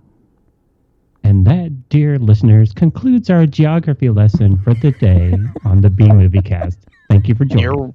You're very welcome. I need to put that on my bucket list of places to go. Why? Because it's an island off the coast of Italy that I've never been to. Go to Malta. No, I want to go to Sicily. Go to Greece. Go to there Manhattan. Are tons of islands off the coast. I know. All right. So, now that we're done with the geography lesson, yes. Is there anybody else in the cast we want to talk about? Nothing I think of. No. Okay.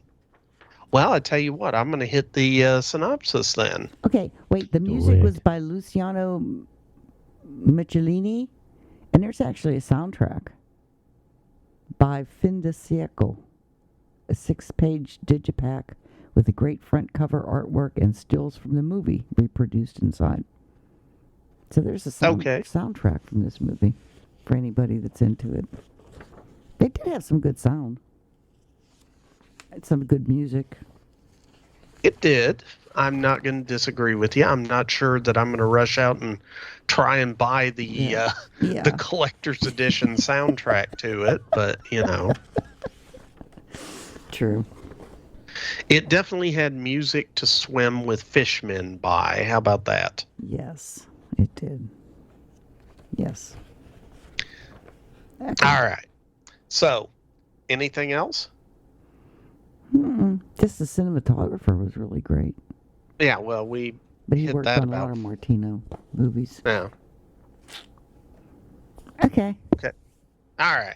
So, I'm not going to really hit much on the Cameron Mitchell bit, but I will go ahead and start out with that. Oh. Okay. I'm starting out with it, Mary. Relax. Okay. Start out with it and then zoom back in and start on the real one. That is the real one, Mary. The real as far as anybody who saw it in America goes. No. Okay, fine. Am I talking about Cameron Mitchell or not? Yeah, talk about him and do the beginning of that movie, but then go back and do the beginning of the real movie. Mary, what? There's no difference. Okay, I've got to watch this movie. Okay, let's break this down. The original Italian film is the same movie as the In the Shadows of Night or whatever it was called. Or Something Waits in the Dark, okay? Same movie. Okay? They filmed about 15 minutes, and 12 minutes of that was with Cameron Mitchell and Mel Ferrer, and that was tacked on at the beginning. When all that ends, it immediately cuts into the beginning of the Italian film. But then what happens to those two? Do they get killed off before they get into the life? Well, if you let me give the synopsis, you might know. Okay. Hey, Bill, how's it going? I'm doing good, my brother. How are you doing? Dude, okay. I just want to check in with you. You know, 'Cause, we're having a moment here on the B movie. You are having a moment. I'll be over here, nursing my drink and having a little cheese ball. Yeah, I'm thinking I need some more of that bourbon that you gave me the other night. Oh, that stuff was so good. I want bourbon. Well, tough. You can't have Gotta any. come We're to doing the a house event podcast. for it, as Nick and Fiona are frequent guests here. Okay. All right. So, yes. Film starts out, and you've got Cameron Mitchell plays a sea captain who's taking Mel Ferrer, who's he's supposed to be a gentleman, and I put air quotes around that, who's managed to squander all of the money his family had. And basically, I get the feeling his blonde trophy wife is telling him, look, if you don't get some more bucks, then you ain't having no more, of my gentle menstruation. Yeah. So, I'm trying to do this without being obscene, and it just ain't working. Oh, okay. So anyway, Good luck, my friend. Good luck. yeah, I know. Okay. So anyway, Ferrer's character's got this idea. He's heard about this Atlantean treasure on an island, and so he's hired Mitchell's boat to take him out there, and they get in a little rowboat and head on into a cave, and are immediately killed by fishmen. All of them. All of them. Okay. Which that's why none of them are in the movie later on. And then it cuts to... And then it immediately cuts with no explanation, no way to tell how much time has passed. Mm-hmm. And this is what we were talking about earlier. It just immediately cuts to the start of the Italian version, the original version, which has a title card come up and say that it is 1891. So for all we know, what happened in the previous scenes with Cameron Mitchell could have happened 5 minutes before this. It could have happened 10 years before. Okay, so everybody that was on the lifeboat in the Italian version, mm-hmm. It doesn't show them getting killed? I mean, because the beginning of they the get killed Italian because version, the fishmen attack the lifeboat, and only Lieutenant and the 3 other prisoners are the only ones who escape that nighttime attack on the boat. Okay. Yeah. Okay. Now I understand. So you still see the scene where they're in the swamp? Yes. Okay. Mm-hmm. Okay. Yeah. So anyway, cut to 1891. You've got this lifeboat, which has Lieutenant Claude de Ross, which is Claudio Casanelli, and he is the only survivor of the crew of a military prison ship. And for whatever reason, they were bringing all these prisoners back from wherever. And something happened to the boat. They really don't say what. All we know is that the lieutenant is there. He's got a revolver and he's got 8 or 9 convicts. And he stupidly tells them when they ask, why, yes, if we are rescued, I will make sure you are put back in prison. Yeah. Okay, that was not the smartest thing to do, because at some point you're going to have to fall asleep and these prisoners are going to do you in. Yeah. But fortunately for Claudio, some fishmen show up and they grab the boat and start pushing it along in the water really fast until it smashes into the rocks just off the shore of this island. And you have a very confusing scene where all of the convicts and the lieutenant fall into the water, and some of them are just being killed by the fishmen. Others are not. And for whatever good luck Claudio had, he and 3 of the convicts survive long enough to make it to shore. So they're separated, but they find each other.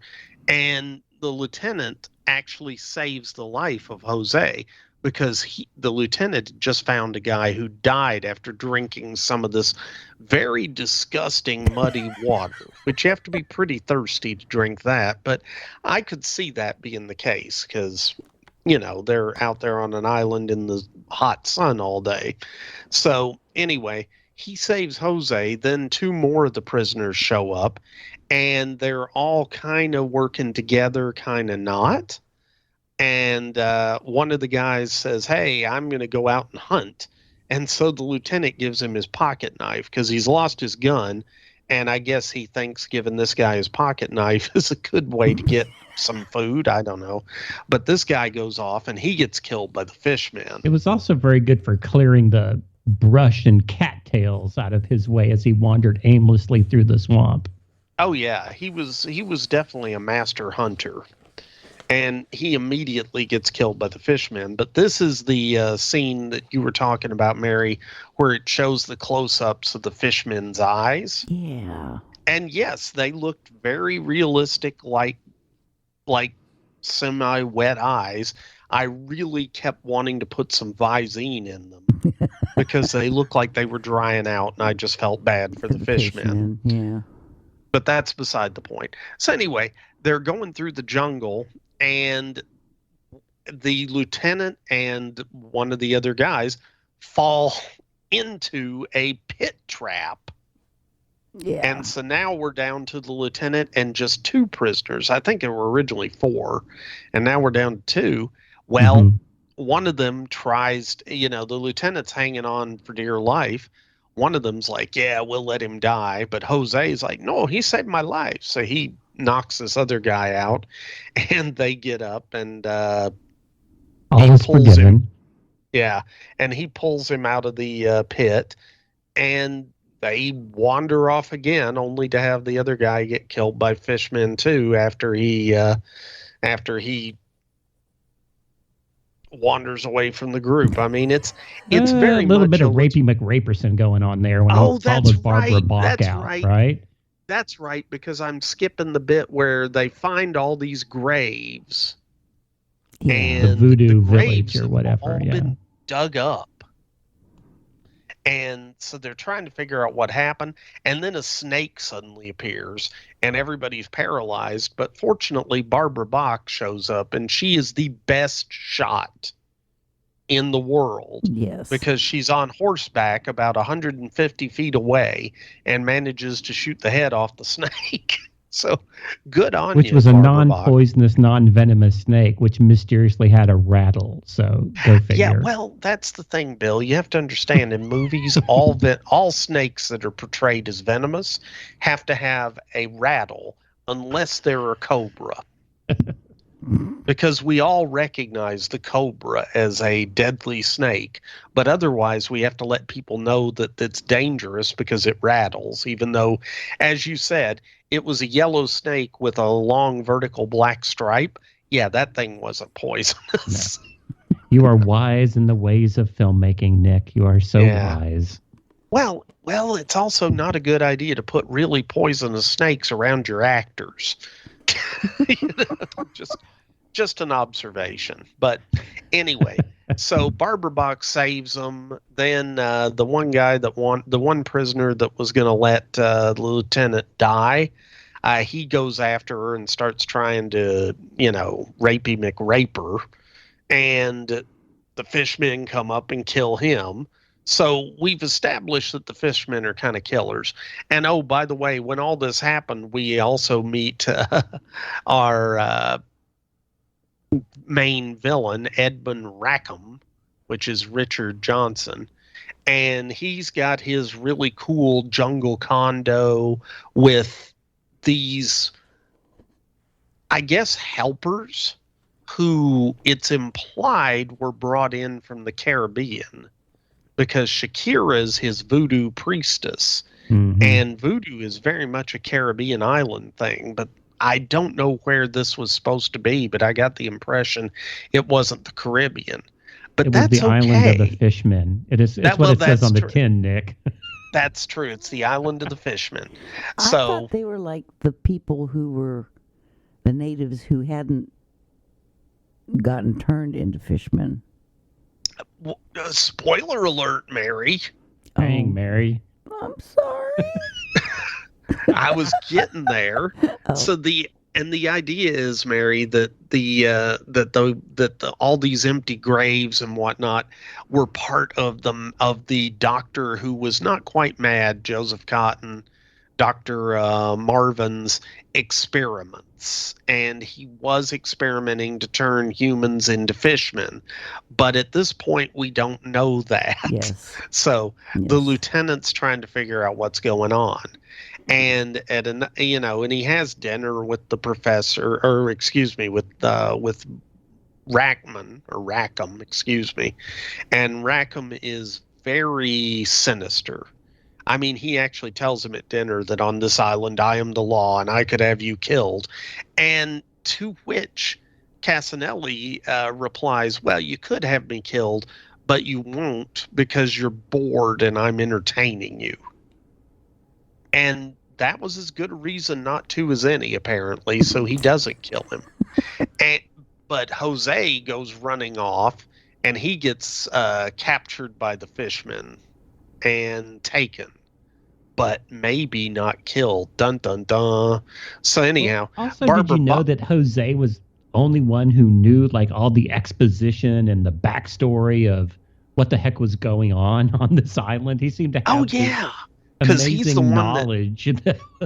Yeah, he was the wise person because he knew all the voodoo stuff. And he's like, oh, yeah, this is definitely voodoo and this is definitely that. And they shouldn't be doing this. Yeah, you're right. So getting rid of him got rid of a lot of the exposition, for better or worse. But anyway, now what we also saw before Barbara Bach was assaulted was that she was going out at night, or as they did it in this film, going out during the day but being filmed as night, to take essentially what looks like a jug of milk to the fishmen. And then she would give it to the fishmen, and the fishmen were all like, ooh, this is delicious. And so the fishmen didn't hurt her. But Buddy, when that guy went after her, they killed him. And that was that. And Jose's disappeared. And at this point, the lieutenant's kind of like, I think some sinister stuff's going on here. And at the same time, he's also developing a great fondness, as it were, for Barbara Bach's character, Amanda. And Amanda's, of course, attracted to him because, oh, yeah, he's not the dude who's imprisoned her father and is trying to constantly rape her. So, let's out just in the say world, that he's a 7, but on the island, he's a 10 immediately. I was going to say that's definitely the case. I mean, the bar was set pretty low. All you had to do was not be a dick to her, and all of a sudden you were immediately much higher up than Rackham. But Rackham's got his unusual hobby, which is he's got control of all these natives, and he's somehow got a diving bell, and he has them lower him, and he takes Casanelli, the lieutenant, down to show him the undersea kingdom. And yes, the bathysphere. I thought at this moment, if those dudes really just hated him, they're just like, let's just leave him down there. Let's just kind of cut this chain and let's go have a beer. Let's let Snidely Whiplash sink to the bottom of Atlantis and just call this a day. Well, that's it. But they didn't. They kept bringing him up, so he must have been paying pretty well or whatever. Good dental plan. Well, the voodoo priestess was in love with him, and she controlled them. Yeah, you're right, Mary. Yeah, that's true. That's true. Yep, that's a good call. So thanks to Shakira, the voodoo priestess, who was, for whatever reason, in love with Rackham, who's the Snidely Whiplash of this film. So the natives all do what he says, and they lower him down, and he shows Rackham shows the lieutenant the undersea kingdom, and he explains that it's 2,000 feet underwater, which is too deep for anyone to go swim and get things. But fortunately, these Atlanteans, the fishmen, have developed gills, and they can swim down, and he has convinced them, because he's such a gentleman, to bring him the treasures from the city. And the lieutenant's kind of skeptical of this, but he's like, okay, whatever. So that's what's going on, we think. But then Rackham, he continues to be very unpleasant to Amanda, and even pushes the gonna rape you bit a little bit further.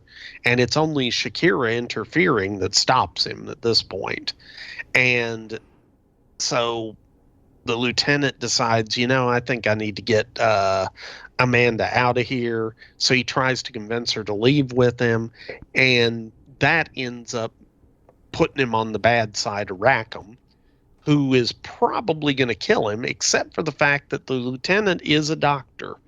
And all of a sudden, the lieutenant opens a door and runs straight into Ernest Marvin, played by Joseph Cotton, who's Amanda's father, who is also a famous biologist who got kind of booted out of popular or civilized society because he did experiments that led to the deaths of several people. And apparently his idea was that he was foreseeing overpopulation and global warming and all these things that worry us now back in 1891. And so his idea was, if he could make a half fish, half human hybrid, then humanity could survive the coming apocalypse by being fishmen and just swimming down to the bottom of the ocean and hanging out while everybody else upstairs starved to death. Not the worst plan ever, I suppose. But anyway, it is revealed that the fishmen are not really Atlanteans. They are actually the natives of the island. And the way that is fully revealed is when the lieutenant is exploring the lab, and he finds Jose, and Jose is this half fish, half man, very horrific looking thing. And he's just laying there, and his chest is it's like he's got gills right in the middle of his chest, and they're all open and kind of red. And it's really gross. It's a wonderfully done scene. And the special effects, as you said, are top notch for this. But Jose, the lieutenant ends up killing Jose.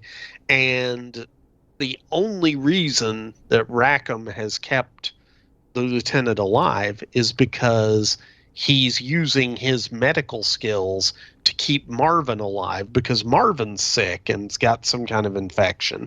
And if Marvin dies, then the secret of the milk formula that he's giving to the fishmen that allows him to control them will die with him. Are you with me so far? Yeah, but I watched the movie. That's true. Well, and I'm going to say, gentle listeners, at this point, you need to stop and go watch the movie, because we've spoiled the hell out of it anyway. But all this kind of comes to a head. The volcano is getting ready to erupt. Marvin ends up Dr. Marvin gets shot by the evil Rackham, who suddenly becomes a pistol wielding cowboy out of nowhere. And he's just going to take Amanda and leave the island with the treasure that he's getting the fishmen to dig up.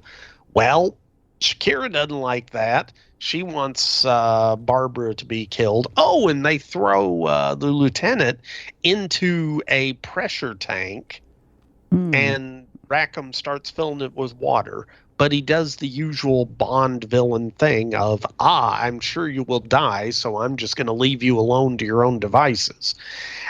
So anyway, Shakira's upset that Rackham wants to take Barbara, Amanda away with him.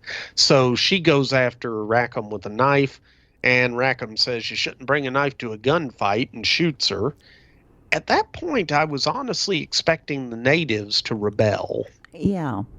Because they kind of gave Rackham the stink eye, but they didn't. They kept working for him. So maybe I they guess were afraid of the fishmen. I don't know. But this also seemed like one of those revolvers that had an unlimited number of bullets until the appropriate plot point came along. That's true. And so we don't want to have him using unlimited bullets on him. So anyway, unfortunately for Rackham, he wasn't as good a shot as he thought, and Shakira wasn't dead. She was just mostly dead. And so mostly dead Shakira gets up and wanders down into the secret laboratory and finds the lieutenant in the pressure tank, and the water's been filling up slowly and he's about to die. But she opens the door and boom, he escapes just in time to be told by her that she saved him so he could kill Rackham. And he's kind of like, yeah, whatever, where's Amanda? And I thought that was funny because he kind of says that to her just as she's dying. And it's like, oh my God, this woman's foiled me again. But anyway, he goes and Rackham's trying to get the Fishmen to bring up all the treasure from Atlantis because, oh yeah, there's a legend that when the sun god reaches the surface, the volcano will erupt. And sure enough, they brought the sun god up to the surface, so the volcano started erupting, and the whole island's going to be destroyed. And oh my God, what's going to happen next? Well, we'll have a bunch of fishmen fighting with Rackham, and this weird scene where Rackham sends the doctor's dead body down in the bathysphere just to show the fishmen that the doctor's dead. And that's not smart because the fishmen liked the doctor because the doctor was giving them the milk that made them feel better. I don't know. But anyway, they get mad and wreck the bathysphere, and they start coming after Rackham. Rackham starts threatening to kill Amanda because the fishmen like Amanda. So they're going to kill her, or he's going to kill her, so the fishmen back off. Ah, God, the lieutenant shows up. There's a couple of fights. You think Rackham's dead. Rackham's not dead. The villain never dies the first time you kill him. So, big fight. Then you think that everything's going to be okay because the lieutenant and Barbara Bach are going to escape in the boat. Only the rocks start falling and the boat gets smashed, and next thing you know, it's total chaos. And then the fishmen show up and actually save Amanda and the lieutenant. Why they saved the lieutenant, I have no idea. But the film ends with them on a piece of boat out in the middle of the ocean. And I really kind of wish it had just ended with that, because that would have been just such a ironic thing for them to survive all that, only to die on a piece of driftwood out in the middle of the ocean. Oh. But they see another boat, and so they're going to be saved. Hooray! Yay! And that's Island of the Fishmen. Yay! Yay! So too bad you've it got wasn't a door. Then you would have to kind of figure out, can they both fit on the door, or does he have to be in the water and die? Because it's cold, perhaps, or wow, you're doing a 1998 Titanic tie-in, and yes, there was room on that stupid door for him anyway, but yeah, there wasn't room in the plot. There we go. So anyhow, so we got, this is standing. probably the best mashup of the Island of Dr. Moreau, H.P. Lovecraft, Humanoids from the Deep, and just for the sake of it, I'm going to throw in any alligator movie ever. And a little bit of Creature from the Black Lagoon. Oh, and don't forget some Creature from the Black Lagoon, and maybe a little bit of Zombie, since they were filming that on the other side of the island while that was being made. Yay! Yay! I want to know how they were able to stand up on that door. I can't even stand up on a surfboard, but the two of them are standing on that board, and they're like jumping up and down and waving and stuff. And I was like, okay, Mary. How did they not fall off of that thing? Because there was a raft under it that we couldn't see. It's called being a movie, Mary. All the different things that were going on in that film, and them on the piece of wood is the thing that caught you. Yes. Okay. I just wanted to make sure that was the case. Yep. I like the secret door out of the secret laboratory. Well, I where he forgot tracked that. in There the was a mud, where he secret didn't door. wipe his feet. Yeah. Mm-hmm. Yeah. And I liked all the mud they kept tramping through. I just kept... I mean, it seemed so realistic to me because I kept thinking all that mud and muck, and I kept thinking all the bugs that were biting them because it was like a Caribbean island. I felt bad for him. Because you are a creature of comfort, Mary. I guess. I don't know. Mary, let's face it, you would not last very long on any island of fish, whatever. No. Yeah. That's my motto, is like, if there is a zombie apocalypse, I'm going to be the first one to die. Because I don't want to, I don't want to go through that. Yeah, that's true. Pretty much after the toilet paper runs out, you consider society over. Yeah, exactly. I learned that when my water got shut off for a couple hours. It's like, oh my. A couple of hours? Yeah, I am so dependent on civilization. Oh my goodness. Okay. Well, we've learned something new here, folks. That is, Mary has cyanide pills ready if the electricity's off for more than 3 hours. Right. I started calling people going, do you have heat? Can I come over? Yeah. I know you haven't heard of me in 15 years, but do you have any heat? Is your air conditioning working? Yeah. Do you have water? If not, I know we're just cyanide friends on pills. Facebook, but can I come over? Oh God. Yes, that's me. All right. So, Mary, did you say you had some feedback? Yes, a little bit. Not a whole lot, but a little bit. We have a new person called M. Brian Stevens, and he wrote, "Hi, Nick. The pick is from Guardians 2017, a fantastic Russian superhero film that does not get enough love. The werebear alone is worth the time spent watching it. See? Thanks for posting an awesome pick." And that's Brian from New Jersey. Thank you, Cool. Brian. Thank you, Brian. Yes. Werebear. Yeah. Oh, okay. Not to be confused with Cocaine Bear. Not to be confused at all. Okay, so next one's from Ken Blows. He says, hello, Mary. Nothing can stump my internet reverse image search skills. Guardians 2017.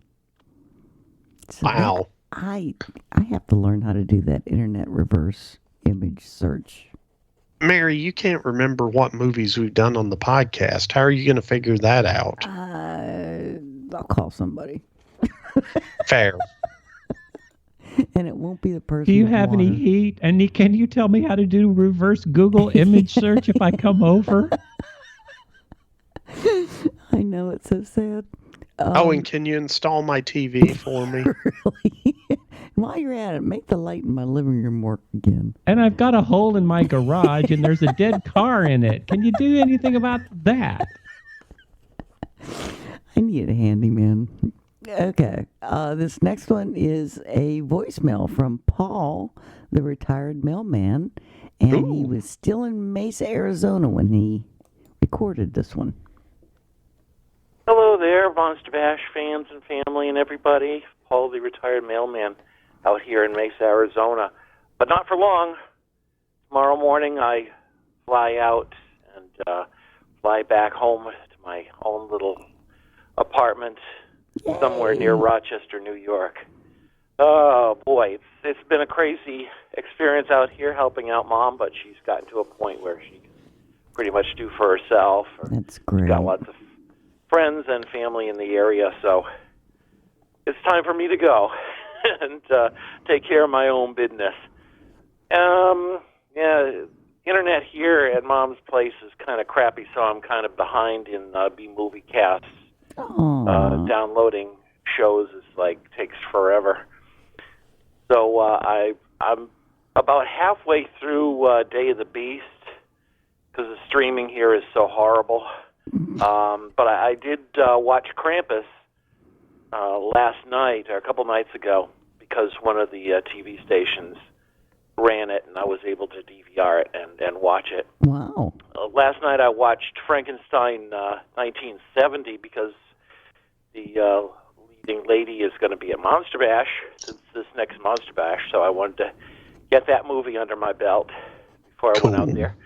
I've got my rooms set for both Monster Bashes this year, so I'll be looking forward to both of those. Looking forward to meeting the great nephew of Bram Stoker. He's going to be at the October Bash, so that's pretty cool. But anyway, I've got a lot of catching up to do when I get home. Got a lot of stuff, got a lot of personal stuff to do. But hopefully I'll get caught up here within the next couple of weeks. I've been thinking of y'all, and stay safe. And I'll talk to you later. Bye-bye. Yeah, it was nice hearing from Paul, and I miss him being the mailman just for the beep beep of his horn. No, we have to find some. So he mentioned the bash, and I'm going to rub it in again and mention that on this particular show, 2 of us will be at the bash, but 1 of us will not. I know. I wonder which one that'll be. It's you, you big dingbat. Oh, it is me. And you're right. I won't be there. Sorry, guys. Boo. Boo, I know. Jeff Owens will be standing in for you. Well, well, I guess it's better than Richard Johnson, but that's Okay, this next email is from Michael Troy Travis. It says it looks like Guardians from 2017. The big guy in the center looks so cool, I can't bear it. Huh. Wah, wah, wah, wah. Hope you guys are doing well. We hope you're doing well too, Michael. Wow. Okay, this next one's from Matt Kowalski. Says, Raw, this is from that weird-ass Putin superhero film, Guardians, for 2017. Oh, I've got to see that movie. Oh. Okay, and this last one is from Dax Bradley. It says, looks like Guardians 2017. And also, hi, Mary. And I had to read that just so I could say, hi, Dax.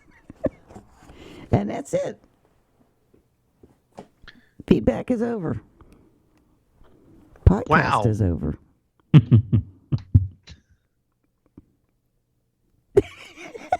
Well, silence. Go home, everybody. Go home. The podcast is over. Mary has declared it so. Everybody out. You don't have to go home, but you can't stay here. I need Paul. Well, I tell you what, Mary. Yes, what? I'm going to read some feedback. Yay. Oh, there you go. I got a message through Instagram, of all things, and it was from Pell St. Clair, who is I believe, in France. But anyway, I'm sorry, Devon, England. I don't know why I said France, but anyway.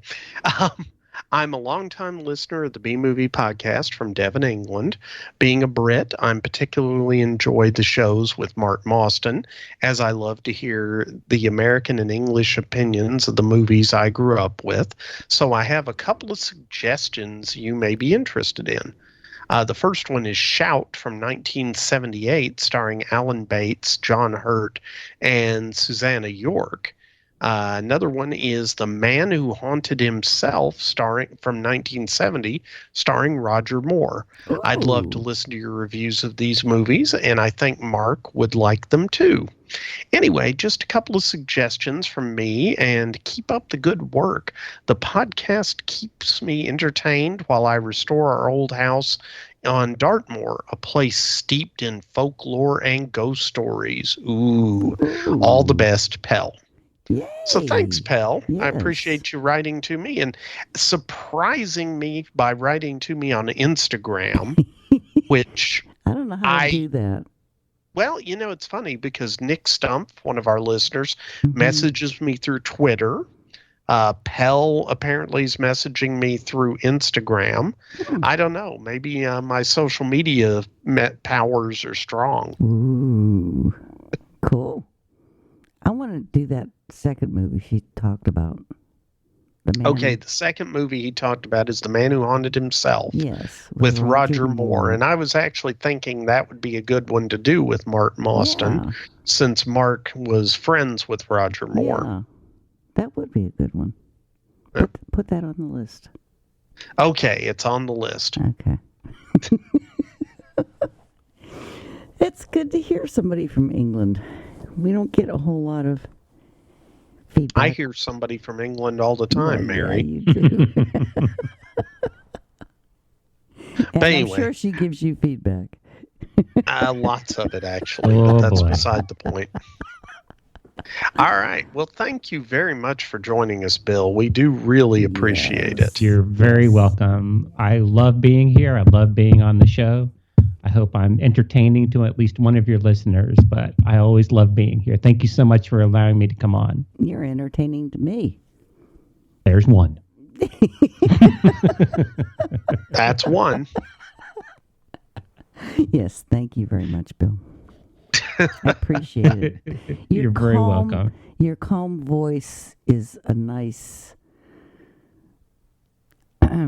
it's something different from our other co-host, Nick. There's a certain amount of screw you that's working its way up here. But anyway. It's like bile, only different. Yeah, that's a good way to put it. Yes, well, and thank you anyway. You're very welcome. Hey. I enjoy hearing you. Anytime. Just let me know when you want me back. Sounds good to me. Hey, thanks, guys. Yep. Talk to you later. Good night, y'all. Bye. Bye-bye. Adios, Mafia. Well, they've gone. For good, Joe? No, just for now. It wasn't the right time for us to meet. But there'll be other nights, other stars for us to watch. They'll be back.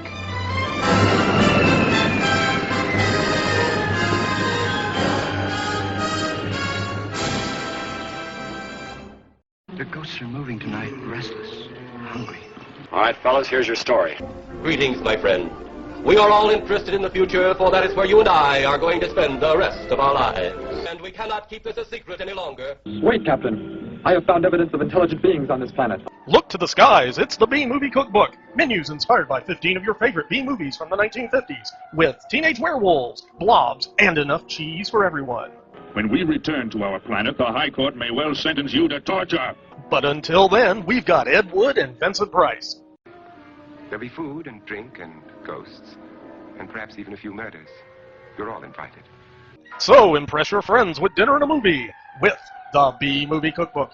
We've got you covered. Get your copy today at bmoviecookbook.com. That's bmoviecookbook.com. Let me see that book. I am interested to see what sways your mind so heavily. Sure thing, just visit bmoviecookbook.com. Anybody around here want some coffee?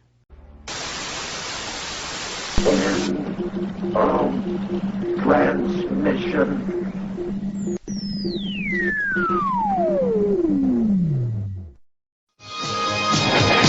The good guys always win, even in the 80s.